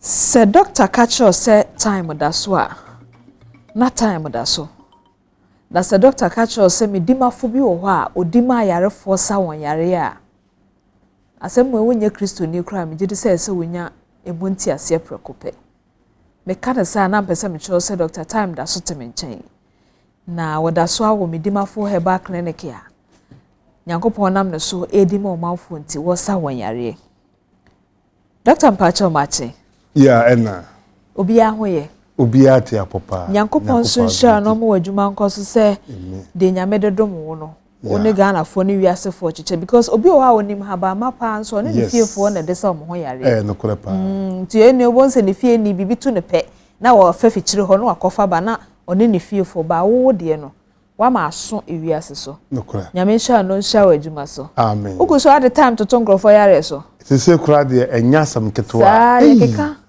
se die inshira enka ewlade Nyankopon amen juma odi doctor etie ewo ebu akwa agugu kumase no eburo enipa adwene ene entiase so gise obi a oma ho meka enura anano man bi ba ho wo si wono ne sofo ebehunu se okwa akoyi ni tie no sofo no se wo wu na wo hia na onkan kire no adenti wo se enye wu ene ye yawada anano kwasiada meni masafo mabehwe wo fie ye ba ye no stroke achewa wano achia ye pagyaw ana yatimidi nsuo anankokokora ye de amawo a chese ye bu akonta na anya de se obeba enipa tibia mu ena anasa ochina esa sorry for kosara no so mo ni di nkra no na kwasiada ye ba ho na ene yawada mehia wo se wo kwa akoyi utidi a mepatwo yesi bebere wu a omutim be yi omhwadi se wawu na wu be yi ohwadi a woni mini enkra o so fu ayemi o se no da bi men tini me bi ase eno se aden na wontini me bi ase o se me ko me dimafo eba clinic I see Dr. Tam da so Dr. Noah what the time eto yale fo yale yeso na afa na mati ase se twrensemo a ese muni diana banfo na habansa yale na afa na abamu afa na san twrensem no abamu ama wiasema nyina because enya Ghana fo nko na ba medima fo ya ba clinic anano juadai jama abrofo nyina dila no so di ACC no eya na nka pese obi a menene beye interview bi aba ho no no ade nani behwe se wo ba ho na wo do ani behwe a enka metnasi ya o ma meme nkasa Dr. Yenya ma ho kra na yehu no TV shi yes medofo de hu no TV shi ye medima fo heba clinic won say ya trabo dynatifi eti se wa wo hwe dan no esi ho yi a na ye twa mu nso kire wo no wo de hu wo honom no a na ehia ma se onko ho a obeje achinie yes because yaresafo bi dima ayarefo yes e wo honom a wo de hwe hai so no say ti doctor enye se mo de haban na saya de enti efidie nso wo ho bibi biada okọ hospital bia lab bia obehia say ukokolebu yese kwaya lab we bia no uba medima for herbal clinic ye bi ho enti ye hu yale kora e hawo nipa no ba etwa so ko be scan ko ye etwa so be ye bia e kire say wako aban ayale sabia kese menka nketoa no akese disa konfo no chini kolebu mu say yese koko ye bia no ye bi wo medima for herbal clinic enti ye nya ye wie pe ni emu say yale we na hawo and the man doctor to me the time. Eto yale because yale na kasa me and to me hu pe wie pe dia me say yale we na nsa obedwane ene nan obedwane na awotwe obedwane intimidate mafo heba clinic no she the doctor tie na yale sabia light nkwa ebobo ho no na just say we no I want to do cry ho no de obeku wo we ni so nkwa letimi ma ho hya se to me kan kra wo fie ntise na ya na wo ko clinic na wo say doctor empempi no se te heba clinic aya na e ka se ba bi chochopo bia e be ba na haban bi ni ade na gu wei hwe ho e na wo aso na wo gina ho obi dem bi na wo ba ho na ba bia hwia ye pie ni pade ba soro ye the red carpet nyina seso just oni pa yare da ho mkran mu ba na ni die ni akrokro doctor say wa yale sa sa adwen no so nya ne he asa enipa yale ye hu hiame me kai nura na wo ma bi wo mu finkana wa na ne ba o the doctor me wura hakora na me ho kora to me o doctor mi be wura wa ano yale na me de ba me cheke mo me ho so nyina je say eni bi ko mi hu da mi hu bibi say kura da enti bebre ho wo be wura hokora na ni wanya ayarsa enti na ma me no kasa no me ne ya adwen de che say yes etore bia ye yanka say ye fiefie mu kura yete no ekuyen no kura wa u fie ho a wote no efi ni adwenjen ni how bi ni basa ni ohia ni ahokyere bi nti na eku na wa hwe ho kama fo na doctor to say nyame adum ni ayaresa na chinyina no so so wo abafu nimdie ya ye de kan nyina ho eye bibia me for the number no because as I say baby ayedi nkomo na du ne de wo ho wani so no etumi ema o arehemu what I say etoda bia ho eye gidi o yare bi o ho a meken wa yare be to say 10 years emfa ho say acha wo so but ujidi se me kona se doctor betumi de dakwa to me yare so a unso ujidi no tima ahoto me bo a me so the number no ate 0244 774282 0244 774282 and now phase 0500 727215 0500727215 me so number no numbers na sansugu o screen so so hwe na se ne bo no be ye bibia ma wo de fa phone no kura atwa ebrepam no na wato bo asia save ne ye but me ne wo anka number da so go screen so de meto me bo na mabobo na metumi asave if you say time eda so akwa doctor at the time beto sama doctor wo ho no wo yare be na ntimi nsa doctor ta ka se mi se gise de wowu eiza efu na wonya ne no ono pe na wontumi fa ne masa na dwu obi anope obi wo hweye a de wontumi fa ne ma ho ye de wowu epe na wontumi fa ne ma yale bia because me dimafo heba clinic apart from owufuo on say nyankopon na ye yale safo nokre yale nyina yale safo eye wulade enti say ye woni pa bebere me ka say last week man bi ba ho woye me pese me boni din ono say wa yare ya che na wo ba ye no doctor say obagi ne 1005 ana wonu tu ya 500 nti ye man yi say ye ka say onkoje duro no say wonu so wonim say ye say gisa ye say onkoje duro na wo ba o de akana de abano onu so wonim say ye say onko fie na wo nya balance na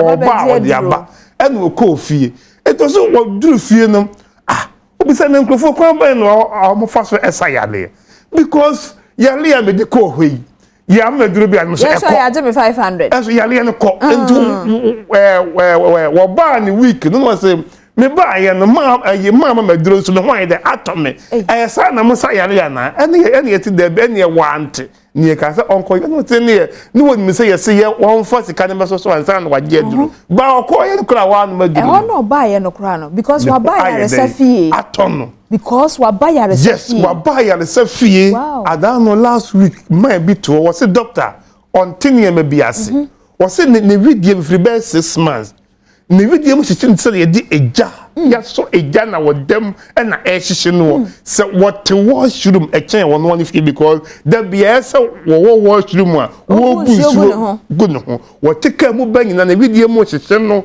ba wa ba be duru me di ma for herbal clinic don hwere mi enza so doctor ase ye de mi e air condition mu na video mo dwom ya kese mente bibia onya no adrosu na me wo be pie mo ha ye wo tete games say wale e bia wo to bi ache ye wo dame wo ho wale wo ho ye wo ludu wo ho game bia ye wo nieme bi ho ko boko esika fofie ye tenem to adonko no ni gina bi sisi ho ba be tenem to adonko o pedamia beto enti sa games na ngrofo ye wo se na yale ne kona no ni wi de fise o yale nti obi o ho kra no adwendwen ho tebo boti awamwa no mi ma ne yare enti oba na onya sa agudie we kwenya no obi ho anya yare mpo no yare o ibi ne ha no hia nkenya kakra e na odwen sa afo ni nyina ho ya dwen ni nyina ho ntu enya sam kitu e wo metima fo herbal clinic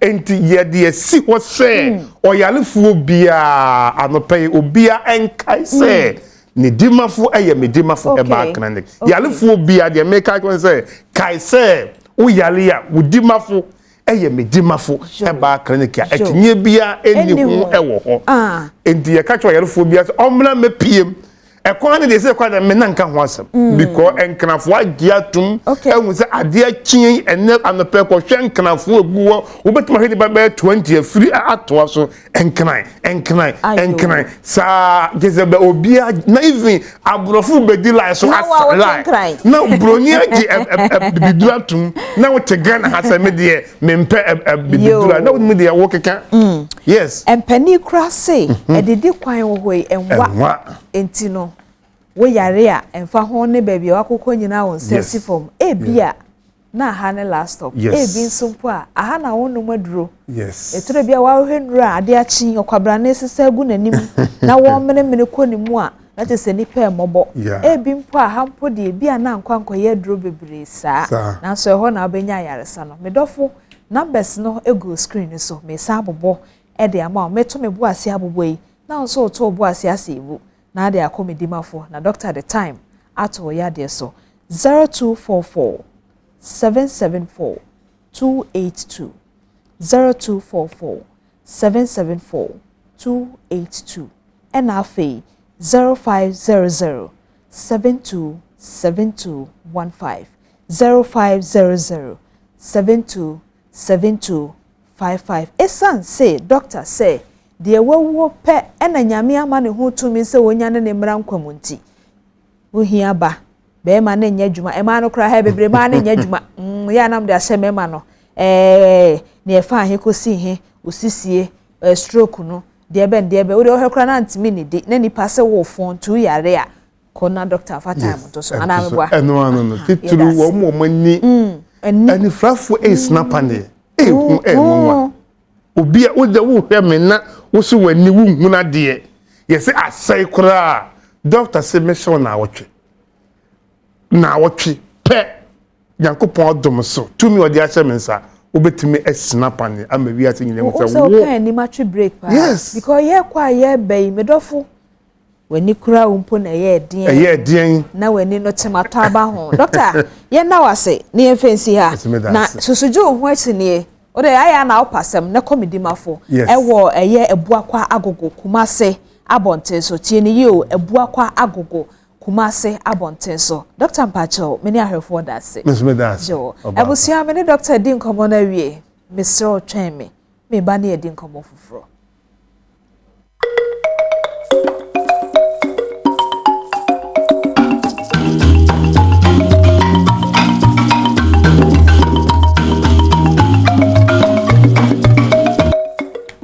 Baba Priscilla me da say ebusia me sanso enna wase bio ma wakwa ba bio na me fa birthday same way Emma onuen happy birthday nkoma party eramanya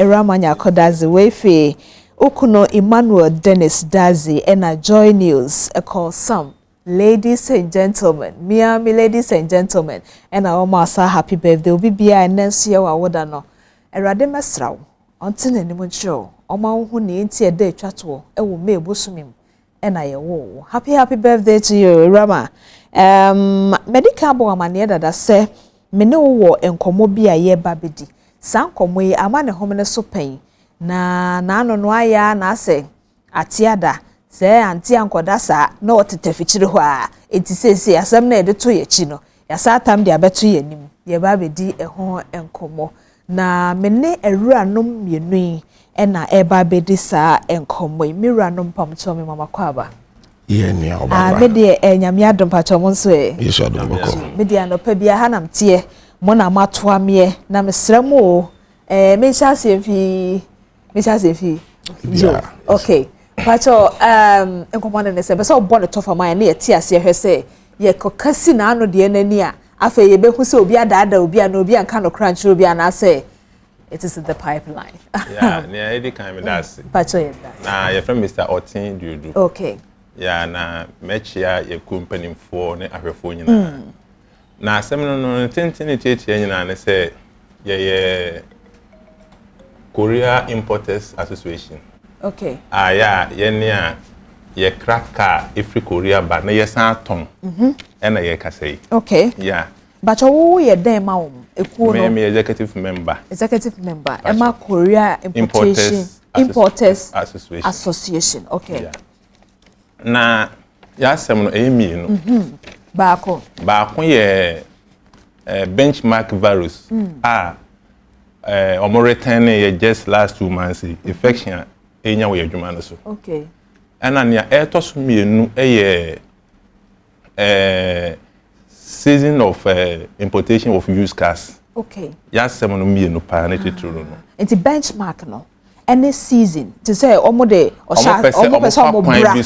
No mo bra. Wa bra won't me fa home used car embe krom ha. Whether a salvage or na say salvage maybe a salvage na to say whether car na say and say kra once a fee ama no neba obi atwipen no on person omo bra. Ne wo kan no ewom but enhyehyeye na omo de eba no. San hyehyeye no eba betranse a ebe ye din. Okay, ama modwuma. Because me chirim kakra ya nyanente ya na se kuta documents bi a kire se ansa na obetime de home use car be krom hakra. First of all, han say woje certificate every standard board enu ye ba. Okay. Na ye ne amenu aba onim Ghana hasem. Se car for bebrebe ni eso bia nkoje certificate e wo standard board onim de ebe fam. Enu ye ba. Ebe che wo ho. Eno de mi aba mo man mo kan news de bia mo nim ne ekọ. But mo so na mo call mo hokọ nti. Nti aya mo fan chen no makọ na bank. Tax kra okotua ma ban no.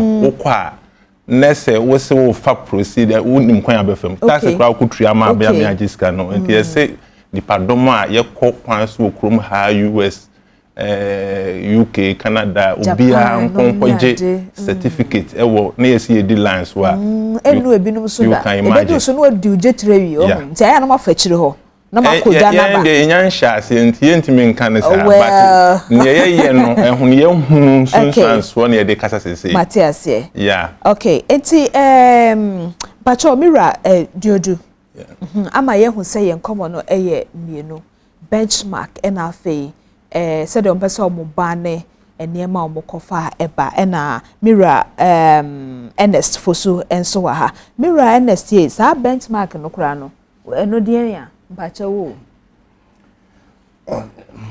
Oyema papa mechi awo no wetie for no hwefo nyina ye just so that ni dika mechi Korea Importers Association mu mpanyfo nationwide Accra Kumasi Takrade benchmark values no na ya de bia before no nini ho na yetua duty 100% ana na yetua port oniema na bedu oniema ye kasa bedu no na yetua duty 100% na 2017 ana aban ho say enema na yitua ho ka 100% no e ha yen dwadifo no ema enema price kosoro ema ordinary Ghanaian obeto ye cars ni bi ana obeto ye spare parts ni bi nti abane te 30% bi efiri so ma yen ama eboa yen ni adwadifo nyina yanka bi anhyem ye wo honom na because somewhere February and ye nyantie sa this year February na ban ye nyantie sa ban person de ba nti ye need deputy minister of trade ekoye meeting krawo Alisa Hotel ana o kire yen say ni aban person de benti ade bani nti e ma stakeholders meeting no ma ye koye e fa say yen ye kra ne ma no ni ye ka chen say yen tumi no so okay o your smartphone nti oni ne mpanyefo ye de ekokasa nti obe my feedback yanka bi anse kodenya ne ya na on the benchmark ya bahwimpum aje se de kanene na nka mutua duty no a e wo soro saa wo port ho no mo be san ayo no saa bi ayo no saa bi na mo kofa ba na se mo so mato so aboden thank you na benchmark no ano odin to the extent say even say 30% na banity ni e boa ye mpa e boa adwadifo nyina na you say o de be kan ho no ye wo cars bia na e bia mfancy tua duty in all wo de obetua gapoha shipping line and the rest no share custom duties na nkasa no obewie na ebia rough estimate na bia kia morning obetua be 7,000 or 8,000 enne akodru benchmark ni buy no de kan ho no akodru 14,000 o say benchmark ni buy no akodru 7,000 wo mo yi benchmark okay no nanka obeye bibia kia morning ayi akola okwan very good na what you have to say 7,000 very good na almost and the back na aye times 2 14,000 o na almost enchiremu ne sen enchiremu na ase ye nyina ye ntia ase ye no kurante na yedimrika mo stop ye yama ye dia be wura ha no ye hu fifiri ankama ebia mi radio do betumi ama ya tia ase kakra ntimpacho wo enchiremu bi omode ma mo say ye ya na ye ka say ye yi 30% na firi ho nanso aban say hia sa na 30% ne nti wo sa de beka ho no bacho den no mka chere menu aba eno no se ye kiremu yi a benchmark no se okotoka anate bibi a auto free amano ne ba no bo ba aban na nkasa de very obi to so na we percentage bi wo mu dia work duty na ma for example obetia toka be say $5,000 e wa amano ne but wo ba aban na dwen mu no obetia varo ka na ba $20,000 wo koto no $5,000 o de na dwen mu sa asem no kra no so woni sunsan so e we tax paying inside because of that nti de bia na ma ye tax ye income and a capital no it rezi e wo GRF we ni so because akoto ade 5,000 wo ba ya ban so am boy 25,000 na da aya se de mokoto no mo fa ho receipt nkire no anande aban fa ne ho yes ye kan no ye asem no ne asem mo kokwa so no se mo won sem yeah enti aban no be kan kire se ka na wo de bae no se wo to ne se wo to ne se wo no ama obo enti sa ebo no na oyi percentage bi wom e dia work duty na ma na no na 2017 na aban ne hunu se ye duties na akosro enti sa 100% of very no maye no omo use 30% omo use 70% of the cost price no the maye dia work duty no so the minimum dey kan enti for example that time care money na no work na the 2017 and you try about 9,000 but some benchmark ne buy no it may reduce to about 6,000 okay with the 30% we know yet na the woman say de bia ye ka say obi ko han dan a na say kura me say minister ye kan say mayen fadan han o dollar mayen ye say but aban na wo ka sa asem no sa 6,000 na ye 2070 because of dollar na o mu use unity no as 2021 na ye kasara na dollar na sa de duty ni free 6,000 na be do 9,000 pacho mi bawo eti mo esansa mo ye fa ne se mo de dollar na kotonti yeah mo de bedu Ghana ha na aban no so e de ne nkontabuo ni obeti afim no de dollar no what the dollar na menu about the ayi kura akomete se mo kura ne se dollar no every week every Tuesday bia no see amount duty enne next went me entua for the next week Monday bia rate necessary ewo mo ho no Tuesday I was sao GR customs na omode friend say yen omode ma yetua no se ne $7 cedis na oma odu to the Tuesday ya ye ka say and Tuesday acha ba 9 o'clock new duty beba so when me yetua na se fleet no me fa na say ade ne 7 cedis ya na say we 10% of 7 cedis ya say be ma 70,000. No, we separate 10% of 70,000. About 7. Yes. And it's $1 ni jump 80. It's the same 10% now. They ma would neno. And now they mount to wait me to your car back do to ne. 20,000. The following week do to this rate is a bit near 21,000. Enti enye fixed price bi da ho say. Fixed price. So wo de Corolla ball man mu a duty say na yeje. Debi. So wo de 4x4 Highlander bar duty say na yeje. Just say every week bi e dab na de bia. Jerry ho necessary. Enti bi fa say wo kokwan so na ba bia ukoto no. Se ne bo no ye 5 Ghana cedi a. Na se 5 Ghana cedi no wato ne saa be se 2 years a wo de wo ba na wo be yi no na otwe bia na otwe bia nti kura na nke ye straban ne se sa dollar ne se sano enka omon peg no for even every quarter or every half or something like this and beyond $7 cedis say the work maya enka yem fa 7 cedis no for be a first quarter and I say be a half of the year. Nanka ye stable. For first quarter. Because nanka aye quarterly. Because when find say ye nyina yakọ kwan so aba. Ye by first week no $7 cedis na me bra nya sika no yi ne niam. E bia one ka otua 10,000. E bia me nya sika after 1 month. After 1 month inflation akwa koduru say car wo yi ne 10,000 bia me tua 14,000. We are coming to the same market. How can we compete? I don't see na ukojina obi matters ho no say 15,000. The same matters with the same year okobi so obi fufura say 35,000. Yeah, that's what they do. No buy and so they do. Sa friend say standard board for asema eken. Say yanka ho asem no ntune pese ya twamanfo adwensi so. Enye yen cardless nko ebedrum rebi ya menu ya buy out ho say wo start abrabo na asiment mi ntoka am no me quote 15,000 at 20,000 ko market akopɛ bibi ketewa bi a metrema unya bi ɛna ye kan yi a ɔho de bia meka sebe ye mpanimfo no ɔmo ye hyehyɛ ya sebe ye political knowledge ye book knowledge na ya ɔmo mfa kristosum enka ho no ɔmo ndwen sɛ ehiafo wokrom ha kristofo no so ɔmo dɔso kyɛn yifo no kra o kramofo no wɔ ho mpacha ɔmo wɔ hɔ Mr. Otom Crow, already do Tom Cra. Because you know, a Christopher Fana, more whether a minister or a parliamentarian, a Christopher Fan. Junior, almost saying here for Krumha. First of all, many about me testament, you meet me the example. Okay. You will be quite be or honor more. Say, Obisi also been talker mono. And conquer Yajma will be and what in the capital to Saquanas of Yajma. Even the crowd whom use can a tone, Okoha, Obi and Fan a can control. Something like Bechele, some areas there.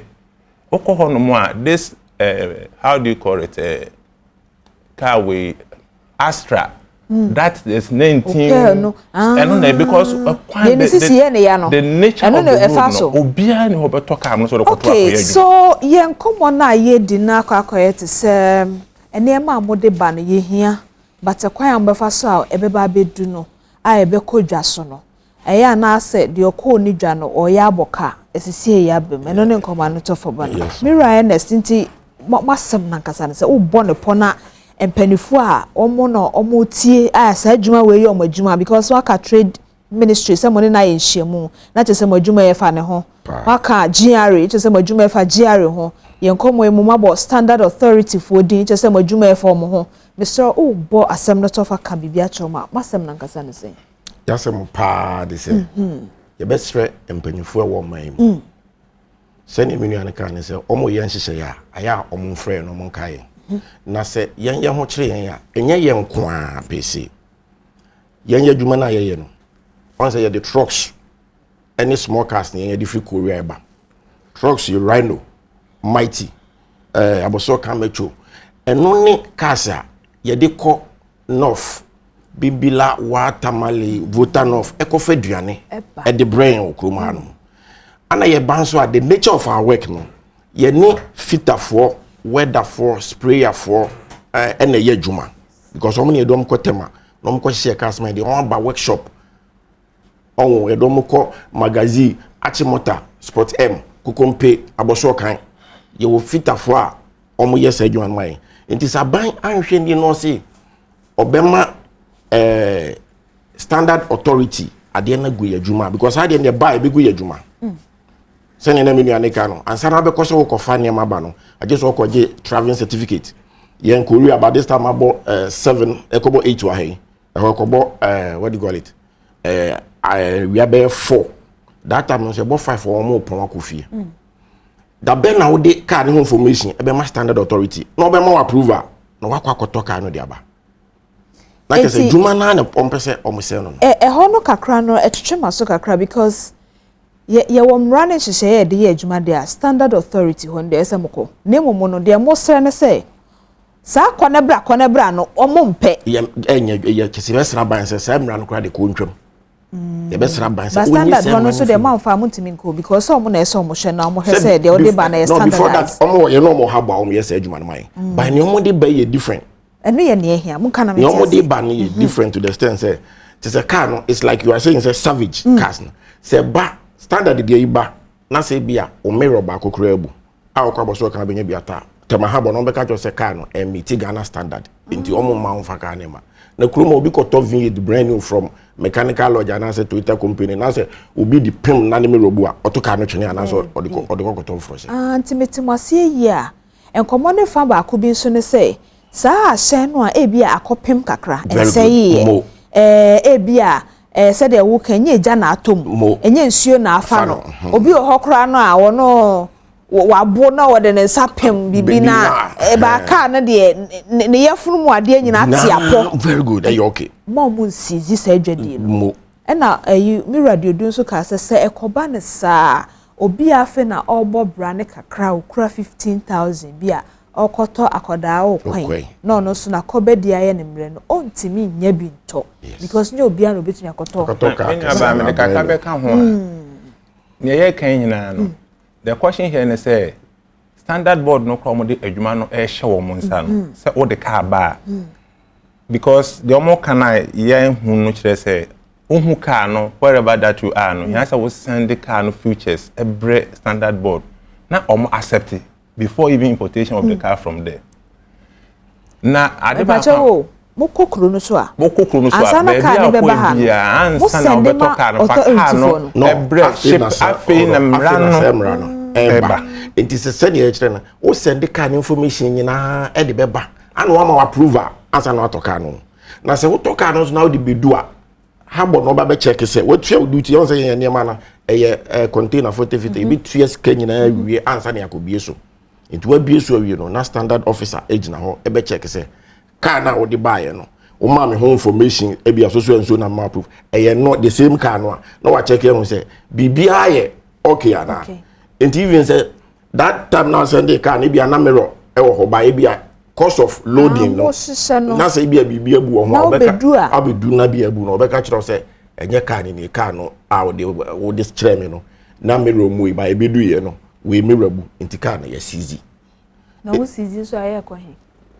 afi no mo de benji ni bedu mo de beko na de bi na wo fa wo ba na wo sizi na ko he kakra me de be ka ho bra no wasere ba cho ye disi ha ma me mbisa question bi bisa me fa na se be oti hoyi wo yare na ko hospital now without examination or lab a better doctor atumi ahwe gina ho aka kire say wo gina ho yare be na wo yare enti kai a omo ka ho asem what category kura na standard board for no omo de be exam car na apart from say the physical accident like say be hu say a high say and then physical examination ben say omo de machine and e check ana omo de den na e check ana say dipa na de adwuma na che na say no begina ho na wo hwe car na no aka cho say car no eye ana say nye ana say ye no ye kwa abrochi ho no ma den na omo de kire say wo kwa car na wo koto no fa machine me enter na say me mani ya na me ko hwe car na me hu say ye na me ba standard board ni so de ni ahwa na so mo be set up your friends and shop bi a ko e car no be si machine so achira o se bia car na wo de ba no me ne ma me twon agem e wo krom ha brebi ene e car sans na be license o car na so be road weight no fa car call license office o machine bi o mo be test car na light because mo kaya ma me bi car na se mo se udi pusa grama na wo ko na ye nyawa mu wa be ka so car light nye ene sa wo de sa adwuma we e be hye ni pansa wo krom ha se ni pada sani e megina port mfine ni mehwe car obi dia ba se eye anase nye na what they appear asembe ne befem. Okay, some questions when you na comma standard authority for enti say afa na say be shase o say mu wo san fidie no say mu wo san tete no say mu wo san niam na ebe ma obi be hu say me kodwa so a we ena nsese meto na nya sam de mani na ekwakohwe afidie bi say de me papa kan say o yare ese etumi do collab na ye test and na doctor nya doctor the fact that why medicine ti ohun wa o say John Jesus achew there bi ana enye John Jesus bia na achew na fiba ene how well ye di enkomo na wie but eno ye wo mo adwadifo no de how ba no kure wo me say many ora Ernest Fosu oye Korea Importers Association organizer ena ora Robert Diodo no see Korea Importers Association member ena edin komo no mame fa ensi haba Ghana Standard Authority for ye beba na asem no machire ye mu yi why e bia na musum won chire mu bia ye nim ye na suhye fanso ye muwa enti mewura no mpamcho medamase ba Ghana Standard Authority for ye bomo puruma no majeso na amayi ano amaye na ye nyina yate ye ho because ye hia wom ena omo su hia bi se nyenya na ebetumi akọ VW for no hono ma hyehyɛ brand new na maye ai bamcho medamase yes abusiafo nti medin komo na wie afi oman hene kwabena sante betena no de empensempense mu no abro one na bedwafo medofo yi da bia kai se ba kofo didi mi ya abonte nye nika enti kakra bi na onso wo no eyo obi ade kese bua obi na obi amwa obi na enyina ya setena mu nyamre mayen medin de ma mekyra diamond memuache edase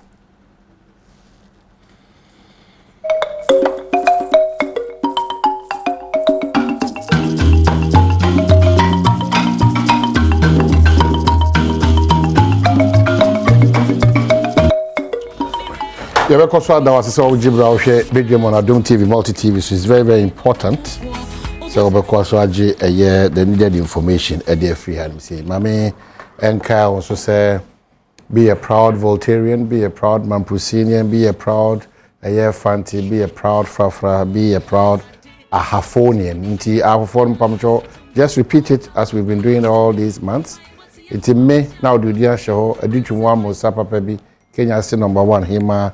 Me a Chinswa Hima Papa B, me Alexibo, me Chipsa Yakubu, me Alice Kupi. For the show, Nasha Bosse, and your mess fata, and I'll be now the ama as Afu, yet me tumpo konkai, under the able leadership of the regional minister George Boachi, supported by our presidential hopeful and flag bearer hopeful, Eric Opoku, your wisdom port, Alaji Collins Dauda.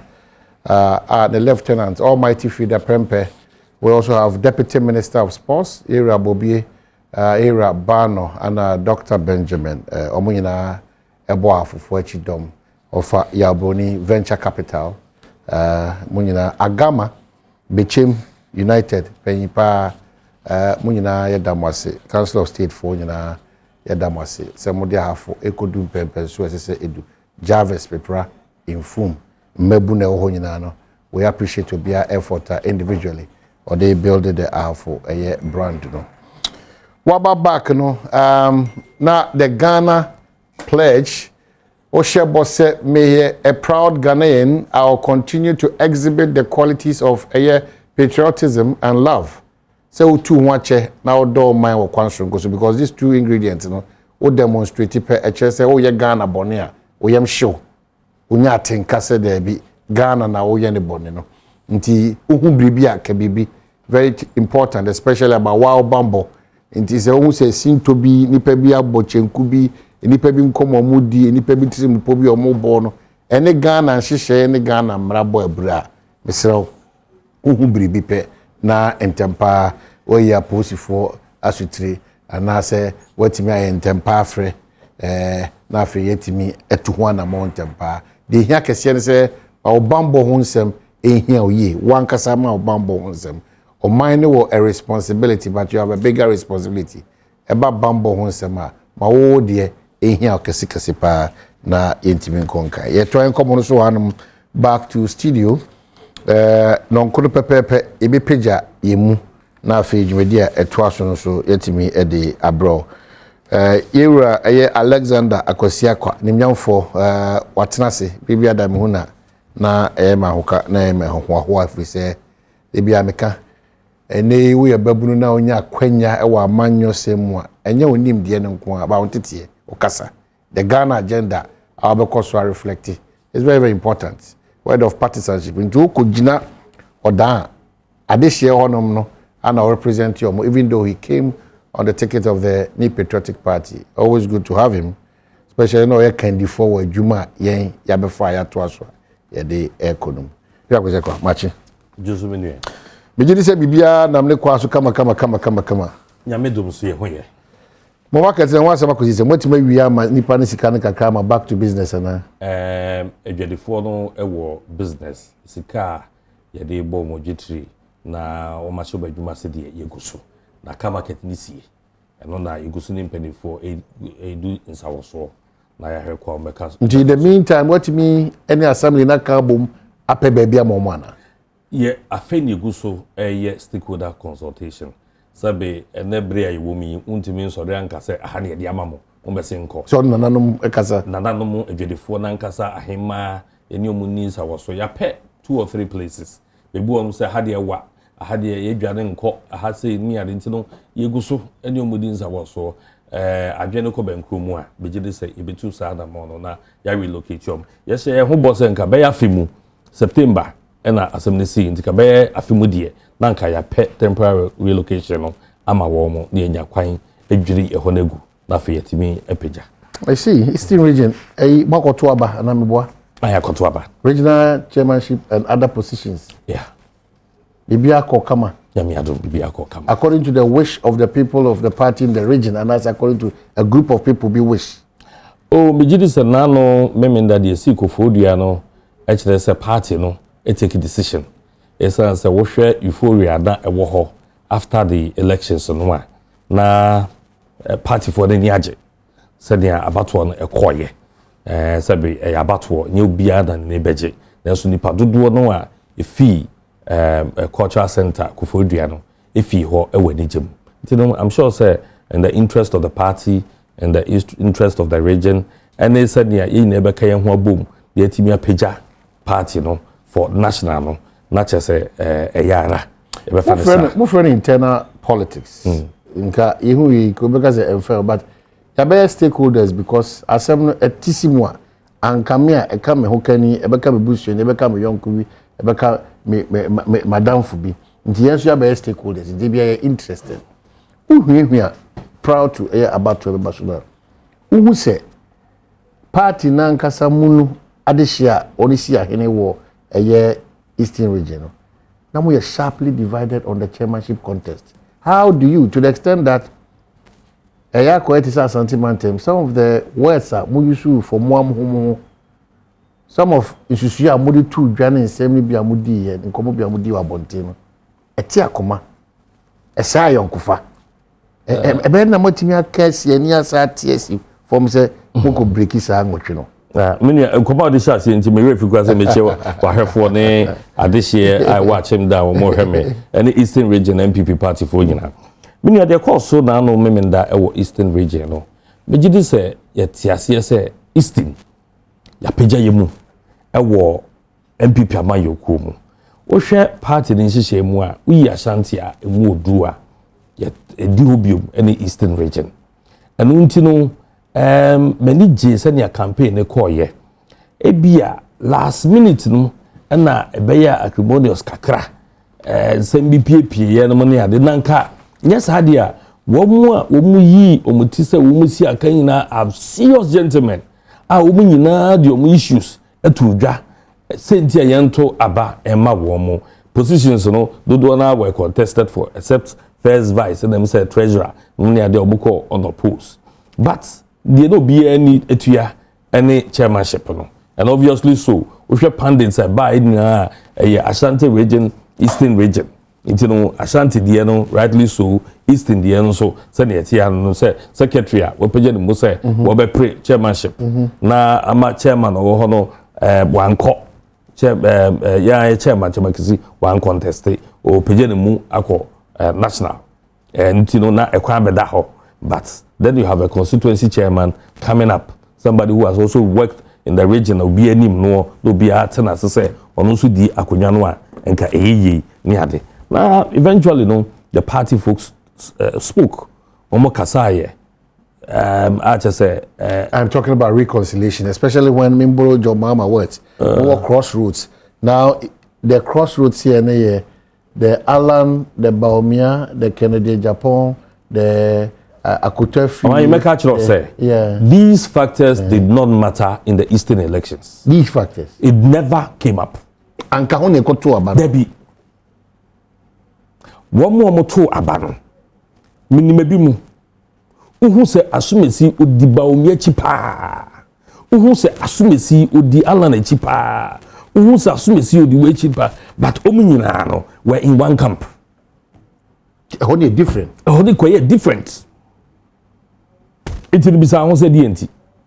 Because obia de a particular interest. A share contest, you must say, ebia 20. But it was Eastern that decided. Because me the many there are people I know who are fully following certain aspirants. But it drew hono, women na kwashe jese baako.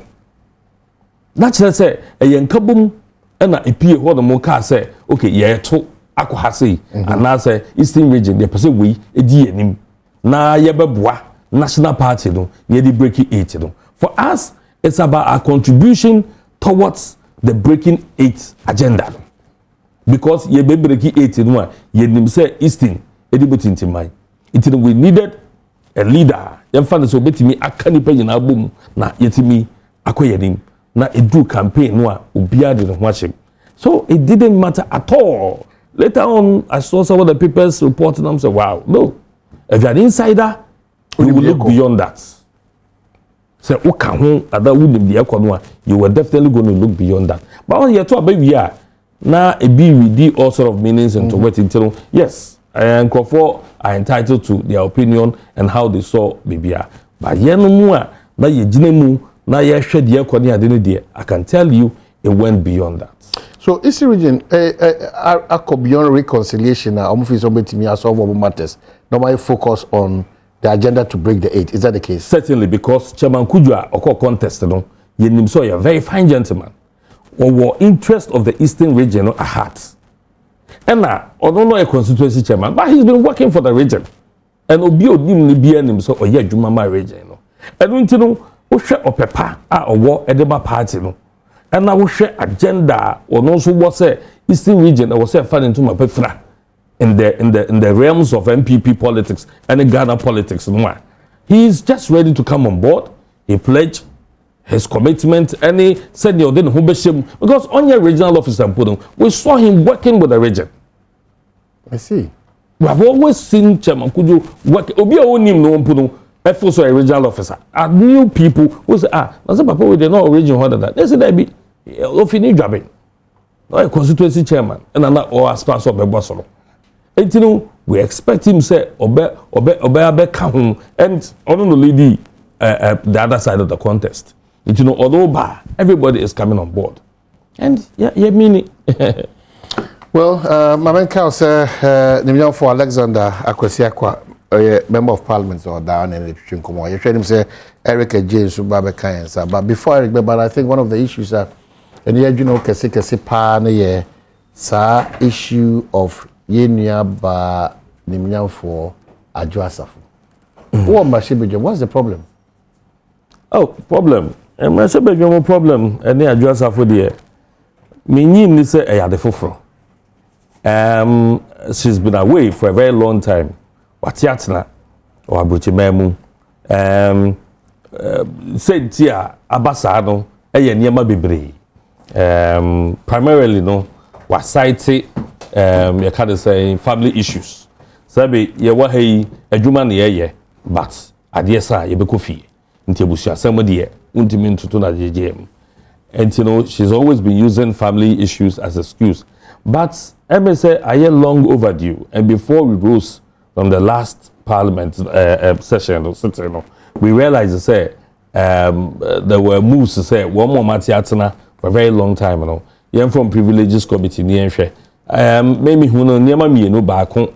Send a beya anybody ababa MPs one more tutana a parliament bemu one more to me kwatena baby and money I don't know any baba hu na ye hu say untimi yenesa was why I say obesuma manfo na what wadaje asuma manfo but share the latest publication about is being reported based on which we are discussing the say ebeya nka onfa kunyane nto ho na yenkoye ni mu a enye far fetched because emere ahe na aka memete dobe kwa benya constituency no MP ene adwasafo enu nti no se MP every constituency no mu for all this while ni man ni mu na me hunu kwan a mefa so na me how I me constituency mu no ye be solve na enim senior constituency no any da MP so ni ade a before even we come to talk about party and then the parliamentary representation in Pono, we should look at constituency. Any kwaya one person obo MP relate. This majority leader say ebe ya mfa kwanya nto ho e futu na yenhwe kwa ebe fa so akoya dim na enunyam a wabeje e wo Ghana parliament mu ene senior obi age natum e wo MPP amayoku mu no enkoso a enwo ho a menyi ni say o kan bone eye ade amefo so na o ma ho kwan sa no a begidi se beboa party no ebeboa ono ankasa so the image na fei asumje ehwehwe no exactly. Me interest here the ministry are occupied, that's the gender ministry. Oh. The appointing authority His Excellency the President of the land. We have a deputy minister. And a minister a minister that is acting. Clearly, Honorable, when you say between me, no, deputy ministers, in all humility, they are not felt like that in terms of a Juma, as a substantive one. Oh, some minister were and a deputy no, yeah. The minister knew Abedi no, in how many ministries? Ministries I am. That's why Cecilia the power. That ministry alone, as Cecilia the power. Workload they go to would another workload from such a sensitive relevant ministry, sir? Gender ministry. Oh, but she's a tough woman. You name him, sir. No problem. But a sana is the challenge. I don't know, but you see this as a normal process in our politics? It's not, and we are not in normal times. What is the difficulty of His Excellency to exit Adjasafo? I don't know what the president is thinking, but say Adwa reasons are warmer. Emma no etiabrochi memo is anything to go by. But Jesus a man penny being a family person, being a family man, and so a person in the bayard and say, oh, and yet, Yama home quina to Niema, now bow before Wajuma.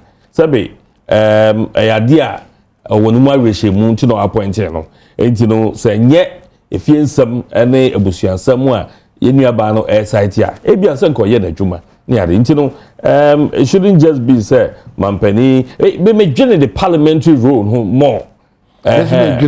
The appointment representing my interest Ghana is supporting in so many ways to do a good job for Ghana for. So I know say you are thinking the party's interest. That's your party. I am thinking the Ghana interest. The Ghana interest is being sorted out because obviously we have a substantive minister acting there. But we have not stopped paying Adjasafo as a minister. Well, I don't know about that. Clearly so. I don't know about unless I not say be on Jessica they are fine, but say or no owo eswafo bia no o Jessica fi yen Ghana de hye ho. Enya wo na pay but the Ghana hye mu. E na de ma ho. Nti ye wo ho kwan. Say ye so ye ka say be bia dun mampan wadaroma. E say din kire mu bi ma. Me abeba nye say ye na ye be hye mampani say won sesa no. It be hye oh ekroma timi hye mampanyin so hia moa no oba kro ade hye no se yesi ehun enfo ba baby ote no ne wo hunu no e bia wo hunu bi enu nti na pese o me hu de wo hunu no because the name say or say we want an extension through the director of communication that extension no kopim brebe na yebesa atininka and a two esana ya yeti say either say me ntiapo ana say me ban ntiapo ntene onyame dome say NDC say MPP amanyu na me benye tumia me de me hokani and me de me ma itimi excuse now for the next 5 3 4 years is that menyini say yebabo ani beti no na yewura third year now the office is still vacant me jiri say afi be ko de wie ye no na ya so ano Bushamachi Ejosumini good who you there nyame ado Erika J Bono deputy communications officer the honor MPP abronye etina so as a titinani edema MPP amanyuko amamo fiase wo so de den Samu Samu Machi bi na say they usi show manu unim say they usi show manu unim bede minim bede ye de konsu bede yi ye de konsu we de bede konsu nti na ye de bede konsu na mo de bede konsu ai ha ne sen nti emu enwunu bede konsu bede eno kwa esi ando na so kwa onuru fie ne bi na bi nim bi nti na so akọ back nti se mo de bede konsu a da ne ada omuna ena tese mu ogidie se mu nim de mu yi ye ne ye kasa omuna ye nkasa pio ye adwuma ofom omuna mamemfa kwanya eso na menchia wow me regional chairman ambassador Kwadwo Nyamechemafo so otidi na me boy no yeah me regional chairman ambassador Kwadwo Nyamechemafo Rollins time oye DC wabedi regional minister abe ambassador wasumpa ye ka animdifo a wa manyo semu edi na mbo ka Kwadwo Mafo me yonko on regional chairman me wofa no en ono ne ye regional chairman Kwadwo Nyamechemafo yes enti wo de bede ko nsu ase be ma ye chama di na mabo no what did they make us the difference is yeah chama ni Kwadwo Nyamechemafo is the also the difference is clear ono na be di regional chairman na wo one parliamentary seat e Bono region only banda odi ne first 4 years chempe obi a 6 enti ye de bede ko nsu a eno so ye ntwa ho ajajo odi the first 4 years waje parliamentary seats yes waje 5 nye tiada da ya na no ye regional chairman nti fans be mbiem ya wo se ye hopo awurade yesu ni so nye so na eja kukua ensu abo no odi ja tumu so o ma mi enka Ghana asem ni nyaare awose mechia onu so ninu no na wose mechia onzo no na esre o ma mechia Ghana fo nyina but o ma onam kroma Ghana fo kasa awose dey amusi kroma NDC fo na kasa ene mamu eden enra nwumre kra de makoma tu na mehwe mo sister station Joy adey ena me hu so mo se ebia by Thursday ombeto fuel titro ni petrol by 7%. Nti me hu dwiri me yie pa. Nti wo hwe me starter no pa ya me de to no am send it to me social media handle. Na me se no man hi ne akui. Because ene ade bia anko sebe enuanu ma igbefo nya ni sana mani samo. Amambo na akoye se igbefo asa. Osako wani mu anu aba wachi. Wangu sa asa no mo sa. Omkoba no mkoba sa. Sana amambo na ye. But aban de ke ye koyenim. Ye free kanetiti tibia no nko. But mo de adane asabi. Osako wani mu anu waputu aba. What is happening? Okay, unim. Mo ya de se mo koso identify so man no atete empansa me. Yeah. Mo prescriptions are mo di good table no so ayi hu. Omai. Se sisi ameno te hei. Enimra ubisa prescription. Samre no beba. Because me kai say ye ba beto aba in 2020. Ye throw your manifesto ye in the People's Manifesto. Some of the journalists were even lambasting and say adan ye ko Ghana for ho na akwaje adwene. And ye ka kire Ghana for say ye gi to media di Ghana for ho adwuma. Nti so omo no kire de was ye wa abem, that is the right way to go. Nti after say ye nto aba ye di manifesto, but it was so powerful. Okay. CCA ya to aba wie first year mu ani etwe anameboa aban nim de wo so ye ebosha ahodo wo you know and they know nya fe na obebu so opposition say the alternative ne den yo Owura Akufo-Addo second term how many years no atwa and to abo anu wo bo no den na o ka kire Ghana fo o te de mechanism edru say ye amanyosem gidigidi ye petumi a ye de beto on the table as we did ba me no kaza sisi ai Owura Akufo-Addo de fan we ye amanyosem say 16 Ghana 16 18 na ne boarding and almost 50 Ghana cedis ba MPP for na ye ne omo school train the same classroom no wotimi ka kire was 16 Ghana na ne boarding chain almost 50 Ghana and omo ka ment ase and education sector ene mani nyina tonsrepe enra different platform many honorable Carlos ni share na some of the educationists suggest say they should review the free education policy so what Professor Ada na some other people key prominent free education say montias kwan wachiri because you can review and no ura mahama kan bia you see let me go there straight let me answer him I was say o my na chichiro but their partisan interest no ama MPP for na dedo na say omunim de na omunim yes say kasetia me no go school me no na go school but full review ni na ye NDC review na MPP review be na mo kan was there be review no de na wonim no review be na o kan there be na me say ye nyina na ye go school review no teacher ni ba class I no ka say we NDC review they me you see and I'm say omama amanyosema di omutirimu dem to the sense say oman ne ndom akoma so bi okay so one we implement the policy what the policy number your challenges able be a kasa challenges eba then the former president ono na de baton no ma say policy ni let's sit and study things when review the policy if necessary you can to review something yes actually the former assessment of something I implement here oko wenim no hwese me yeni se bi ya na enye o kan sa asem no pe Owura Akufo-Addo ankasa o lawyer by profession or see review na Mahama can just will be trade free because Mahama didn't believe in initially Professor Adaya no ye Gimpa rector 2 minti and then afunu mo ayema or see review na Debbie na come de no Debbie no onye board member no onye board chairman e wo o na be come de yes hey yes you're the two way Ankamisu you're the two way Ankamisu o my tie me o my say to media a whole professor of Gimpa it make us review nature cancellation because president aka on appointing in there was so endorse no and then kwofo na e can almost say we should sit and look at the policy wall.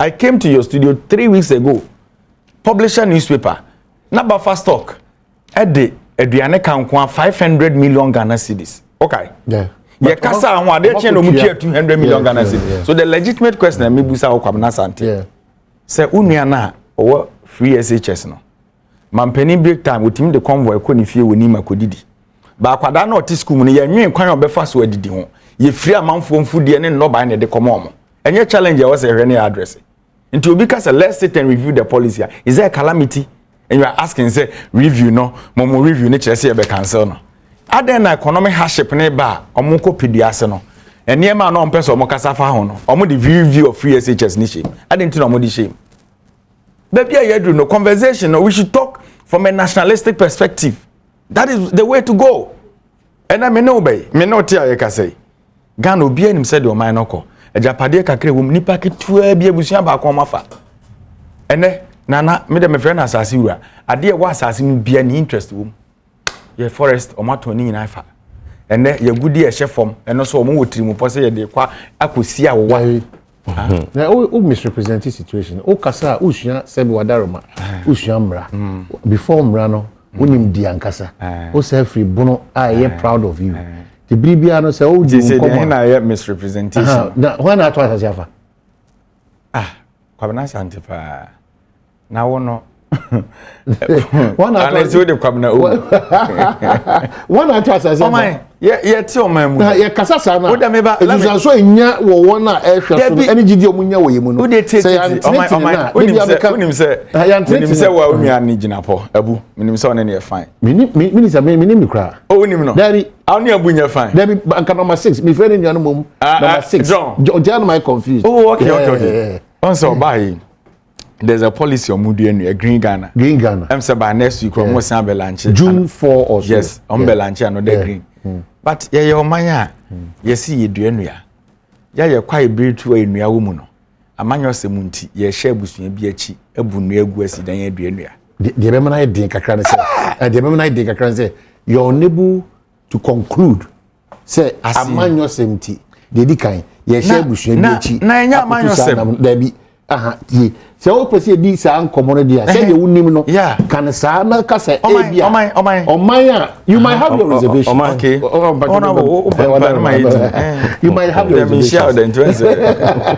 You might have your reservations. In fact, even with the Indiana Adrian, make what I say.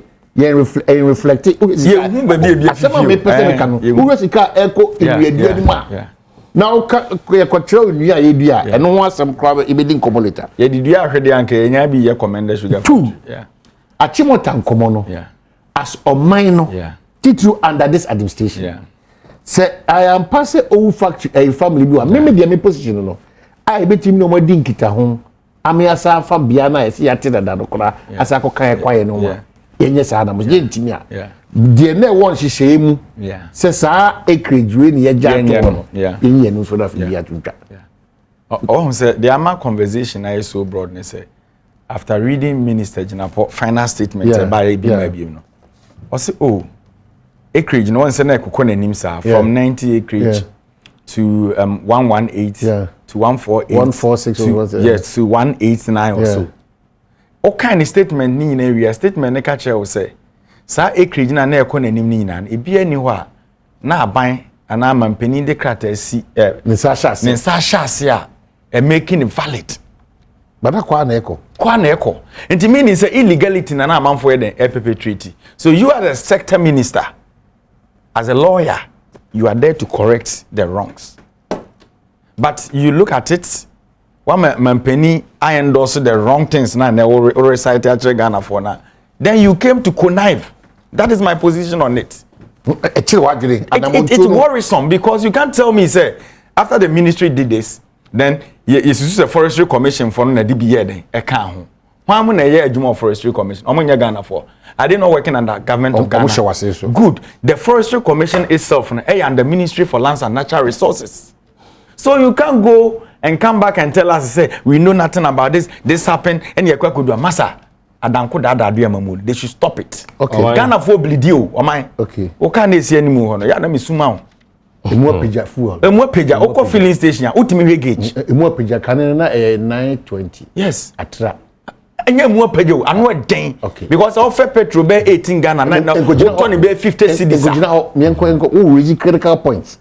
Very important points. You be free SHS 7 Some kind reviewer. Nintia Ghana for nyomuni. I say, I didn't introduce no. They didn't have confidence in it. But the NDC should come proper. No point. The NDC can say Munji free. And I mean, the most of my advert 36. No, you see. Almost you say, crack.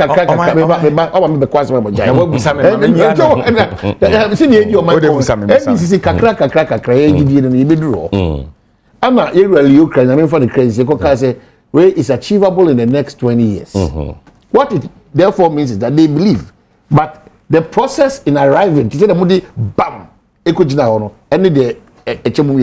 at that point we needed to come straight bam. Not here see a better sooner because yenim. Oh, what we say? Yenim. They're not Ghana for if your man penny ho. It's in we needed to go straight. That was the way to go. It is a more and then more because a yen reviewer. And yes, yes, Ropo, na mon saying, mother, side review number some pen. Move to ya. Policy no is an open policy. And ya dear, obedi BBAC. It's more nimdia, munim de, namote, adianase, namo just a no. Yen review no. Nanka my paper. Nobody at Magana for name say this is the level of reviewer NDC for expecting of this program. Nobody to help the national discourse. Nobody able to review. Most of you anymore. Somebody else say idea we munim say come free SHS no. Gather for agiatum, gather for who say eno ene ade mampani ehye boa ampa wodi so na amagada fo na agi party na tum eti munim se eto aso saa no a mo tell position forever eti mo jeje ya yen review whatever it is there are difficulties yes we know there are challenges no ya tutu na mo ntra se nkanti no ye nyom ni omo di biaba omo se omo gidie ni se Ghana fo bi no mo ebetime atua woni ma school fees ama mo nti wo behwa na why and stop will be say if you want to contribute to the school's development headmaster Rebecca say me so kwan you are contributing your capacity as what good in what position are you giving out a donation Ghana fo a yesi ebetime atua no Ghana fo a yesi ebetime atua no woman no and Ministry of Education Ghana Education Service ense ukwan it's been stated yaka so obi eni ho no ma yesi ukwan so ofo so bibiri na betim dia board school no a ebi so ye it is if that is an aspect of the review they are talking about is already in motion no mo person here review that is what I want them to come clean on mum fan to ja na Ghana fo nyina ehunu na me dem say review the review no word review no akeke and e hwe sa akeke mo the challenges you don't akoshe free SHS sikaso no nyina ekọ se sikaso nyina ekọ ho de a ehu hia se sa hwe hye ni biem se betima sachire mu ama sikaso na ekọ ama other AS ne sofa and the excuse continue to be free SHS you see it was free SHS but the can say it was a very bold project it is not it was here Ghana for TSA if this is the way to go aye nyina ya peninsula was say when you dey eboa on mine no and the basic education ebe SHS it is said when you school no amine anasa ban ya hye say and then put in just formal education put in na ye petivet no so na ade aka ho say na be ya uko school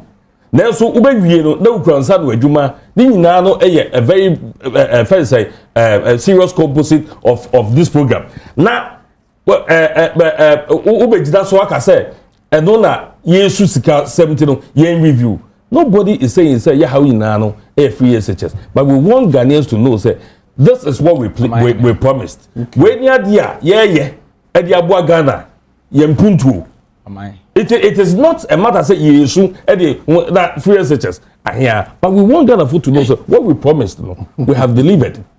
I see. We have delivered. So we'll continuously talk about it because it's no idea by. See it mean yet meboa. Yet mean yet meboa. This year na sakwa anim. Na wo a wo di echi say yet mean ye ebeka review ade ebejiwadi. The problem no. Am you know something?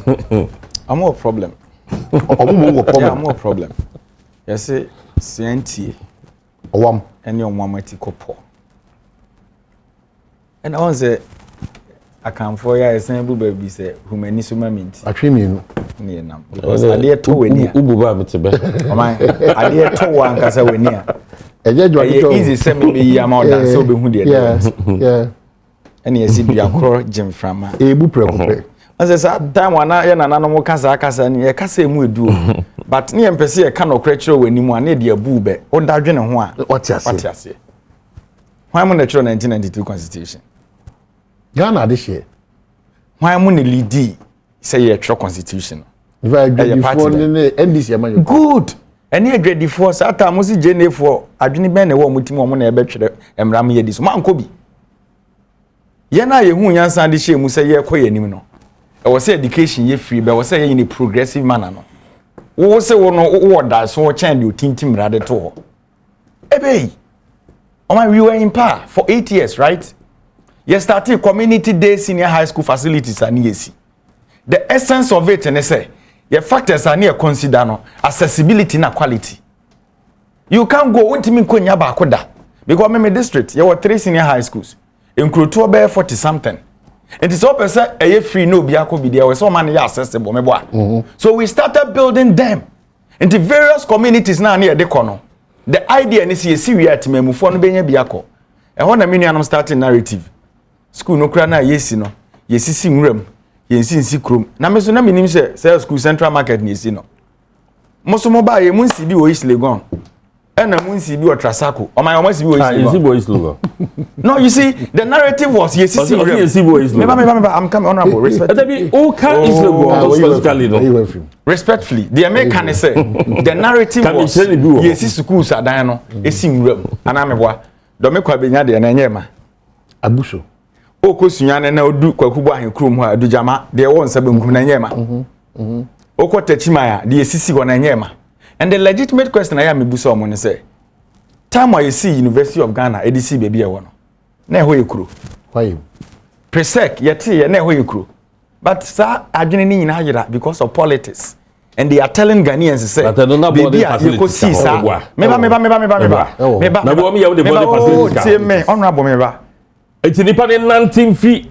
Mani we the point. Community days na ebia de he na bass. What call point? Meba. De he na bass nkan. Concept no ntiase abusa. Concept only understand that you ask. And ye kokrom ni ye kusi dan a in consultation with nananom ni enya asase ni free. Eno na man hu ya na no adagema manu be ka kire say agenda 111 na form na asase kura munya. You thinking. So ye be kwa kutwa ho ba. Amai na ye nka Ghana ba. Say GBS what more time 50 minutes. Me hear time no plan. Na omo measurement any day we. Ghana ba for. Yeah. Afi de omo account enter na account. Ma menche o meche Ghana ba so. Ma enko be dey enko.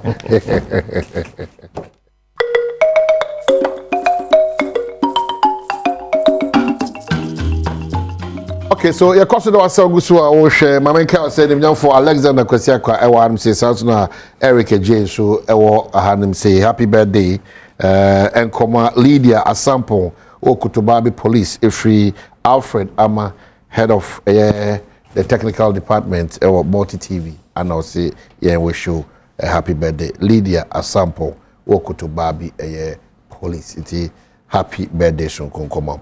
Okay, so Eric, my memory also now in here with Sabre my Hokwaya Ghana ba for him. GB alarmed by increased robberies announces 20K bounty on lawyers killers. My yama abusiana ahwe lawyer ne yako. Na yama Ghana ba enso so yako emu ewem se na adisuan ya pa se obi betimi asuan nwoma na wabeye mranimni na bia fe na obeti de kakra ama abusuan ho atono no bibi se yesi ntimefa so aka se enega na bebi e yadru no you should know yourself more than the state bon ho ban wherever you are going no I was say oma weni da ho na I think the police so more investigations about the matter. They are more can on money and the fufu biaka. They should continue with it. So at the end of the day, no, you be who the perpetrators of the crime. But after reading the story from Ghana Bar Association and Rana Journal, Mr. Kakra, and I'm a real Kakra. On my home, there's a popular quote. Let me read it. I think very important. Say you know, you better once say or mind back on the quote from Martin Niemöller. Or say, first they came for the socialists, and I did not speak out because I wasn't a socialist. Then they came for the trade unionists, and I did not speak out because I was not a trade unionist. Then they came for the Jews, and I did not speak out because I was not a Jew. Then they came for me, and there was no one left to speak for me. A reasonable quote for Ghana Bar Association. And you must start here because you know Ghana Bar is a voice. You need to say a intellectuals, and I'm a boy. It is a name because I said they no more kasa mrebino. Don't keep mute. So why communicators no fleet no. We are so for na ya tie konwa so na boy eche we mobile mon kasa obebo mo abase de be ma. We are civil society organization. Now the tie we more edin de be ma because ye person obia ye bold. Yet akonwa so economic hardship kra na Ghana Bar issue statement. CD for a Ghana Bar issue statement. Look at the insecurity in the system. Omai, ye kokoto abawie ya, even before abato, ye tro di ekum nipa wo Bandasilas 28 years guy na we training college no. Uhu Ghana ba statement. Ye to abawie ya yekum nipa nwotwe no. Uhu Ghana ba statement. Ye wie ya edra issue ne ba ya police for kototu atu ekum rantie ne bi kaka mo de no ba ya no. Uhu Ghana ba statement. Na no ada ya ye krom nkranza. Police fo akofo obi ba ofia ko boni tu aku no. Ebe reporter ma ye say ye de ne ko no obi tutu. Ghana ba issue statement. Yetia in Volta region, yes, Okada obi te so police ni se wagina na wanyina. Ode ne nai war Okada Ghana we ne teto ya ni tibo from wewu. Uhu Ghana ba statement. Just election, ye national security operative from the presidency or tuo ewa blekuma maybe car police inspector. Uhu Ghana ba statement. And then they can nipa ba kon ye lawyer no. There's insecurity in the system. I read a statement from Ghana Police Service. Almost the counter statement about say things are in order. Then net the Ghana be can say attention woman they are on course. Mono you are not on course. I said it last week. Because we can't sit in the country. National Security Minister be can say terrorism a threat more minor. Meanwhile a security person be mu cry more than terrorist. I quote because untimi nkobo nwre me feel suma hinkru. Se machibo odi machi no ne yesi obi problem o de ne ko police station. O man na be 2 weeks mo be kan kire se ye ko ne yaku no. Police officers o untimi me kan kire me se munko edwura moko makotututu akum nipa. Untimi kan kire se bullion van e ko. Police ni oko patrol na ne police officers aku sani tu agu ni so aku no. Are they no more than terrorists? So Ghana Bar Association, with all due respect, I respect the bar. Ye nyina nya hwa e be ko ye bompae. But a ban say was here kind of on timer. I know the many penny gide wo nipa mu. Utie me pa. Consistency is key in whatever you do in life. It is our show now we ekosi sen. Your friends me here sem. E to da utimi di gu yeso ane yeso di gu so. Ba ni week no be huna kwabna de yakogu e mu so. Enti e to da obi timi ka say mo sorry am pe station bi kododo mo stations no mo nko. Ba ya na nipa na ase. Na me ni obi correct because me ba obi sure question na obi de be point me amama kama asem me ko be obi musa me sa question no but the otie kire ne hu ni se bia obi ye den ha me by a consistency that is how he is. It is ya betena ha na kwan na nka wodan nti wo se kwan ne tene ba simensi de ne de wano kokotwa de a Ghana Bar. Okay, wrap up. Minya Ghana Bar say na menu e kan it's unfortunate say we ato omo ya momo na ebusuan nyina ya akọ na baby ode ko fire. You don't expect to say civil society ebe so de ya say bibie nia no mo ka bia keke abra wo mo analyze the situation no am robbery o ma hunu ba ko mienu miensa bi police statement may read but me so na say ya last week Kumasi Road ho me nipa bia the company attack here good amanfo ko ho ekoko boat yoku nipa ba mienu and the police for na fast I can chinko for them asset ya chinko for be but what say within a space of time let's say within a week or two atwas ba mienu miensa and na woman kasa aka wo mo nipa bi enti no wo mo hwe de eba news mu a ye ka ne ade a it's only proper say wo mo beka ho asem e de atodwa atwe police for adwene esusu say mo ma ye fi yani na ye nhwe but it doesn't mean say civil society because we are buying out akonya so on answer do be be kan ho asem no wo hwe wo track record e hwe se ne wototo niema as wa kan ho asem edunti no se ne enyan no afa ne say the voices that spoke during the time omo wa bam no are not speaking now near they know it is because these people these same voices no understand the times we are in. They understand the killing of 8 people they understand the times we are in. So that's here. It's in the one over politicized, no. I can say, Yakotini Pano, Yabonito. Yes. The security forces don't be in our home by no. Are not that callous. Sabe, you don't. Some are callous. Debbie. O can say no na won kana police ni odi etu okun mi otibulion van mu a onye wudini. And I said, no, these are people who went for robbery.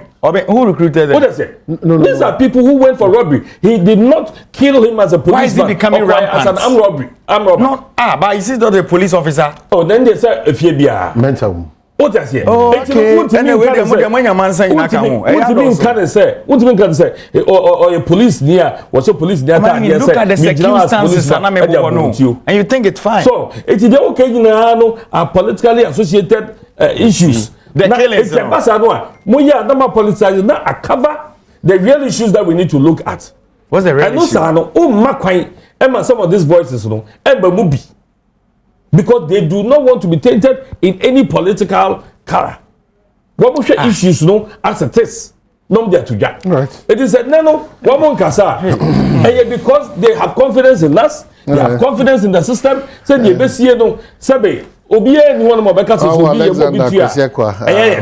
Even here, KJ, my name was Waji Brown. Now, Krum Kwane. Omayeri, a Kenya sing Kasim, and Salah Mbausi Kofi Job, a Kaka Krebina. Omari. Akakra. No, Akakra. No, Adam can't see me. Me catch it. Me, I don't know that. Some better. Oh, Kano. Kofi Job, but you might watch it. Kofi Job, when you so say you levy 1 month came. And GR sent your but and then 31st. Yes, Remo controller about Muntia my forecast. Am I hit as at and ranajo and hit it. Report on the network. I say, any Sika. I know what the election. No, any Sika Abba. What did Dr. Joe, you 20,000 per delegate. Oh, there also person who are evidence. No, Dr. Makuba or MPP national chairman, maybe no. So, now me can you recognize sometimes it says no COVID-19 7 so what the aba. Yeah, funding us and a MPP candidate, you know. Also, no doing 100,000 per any demand and a DCs and a bimuya 30,000. No, the assemblies were giving money and I'm say to fight COVID. To fight my what the party executives no I don't want your COVID inspectors. But no, I mean different on paper. Okay, it's not a hidden agenda. I know on paper, but yeah, on paper, connection my phone. I keep saying it. How can you say, sir? Okay, thank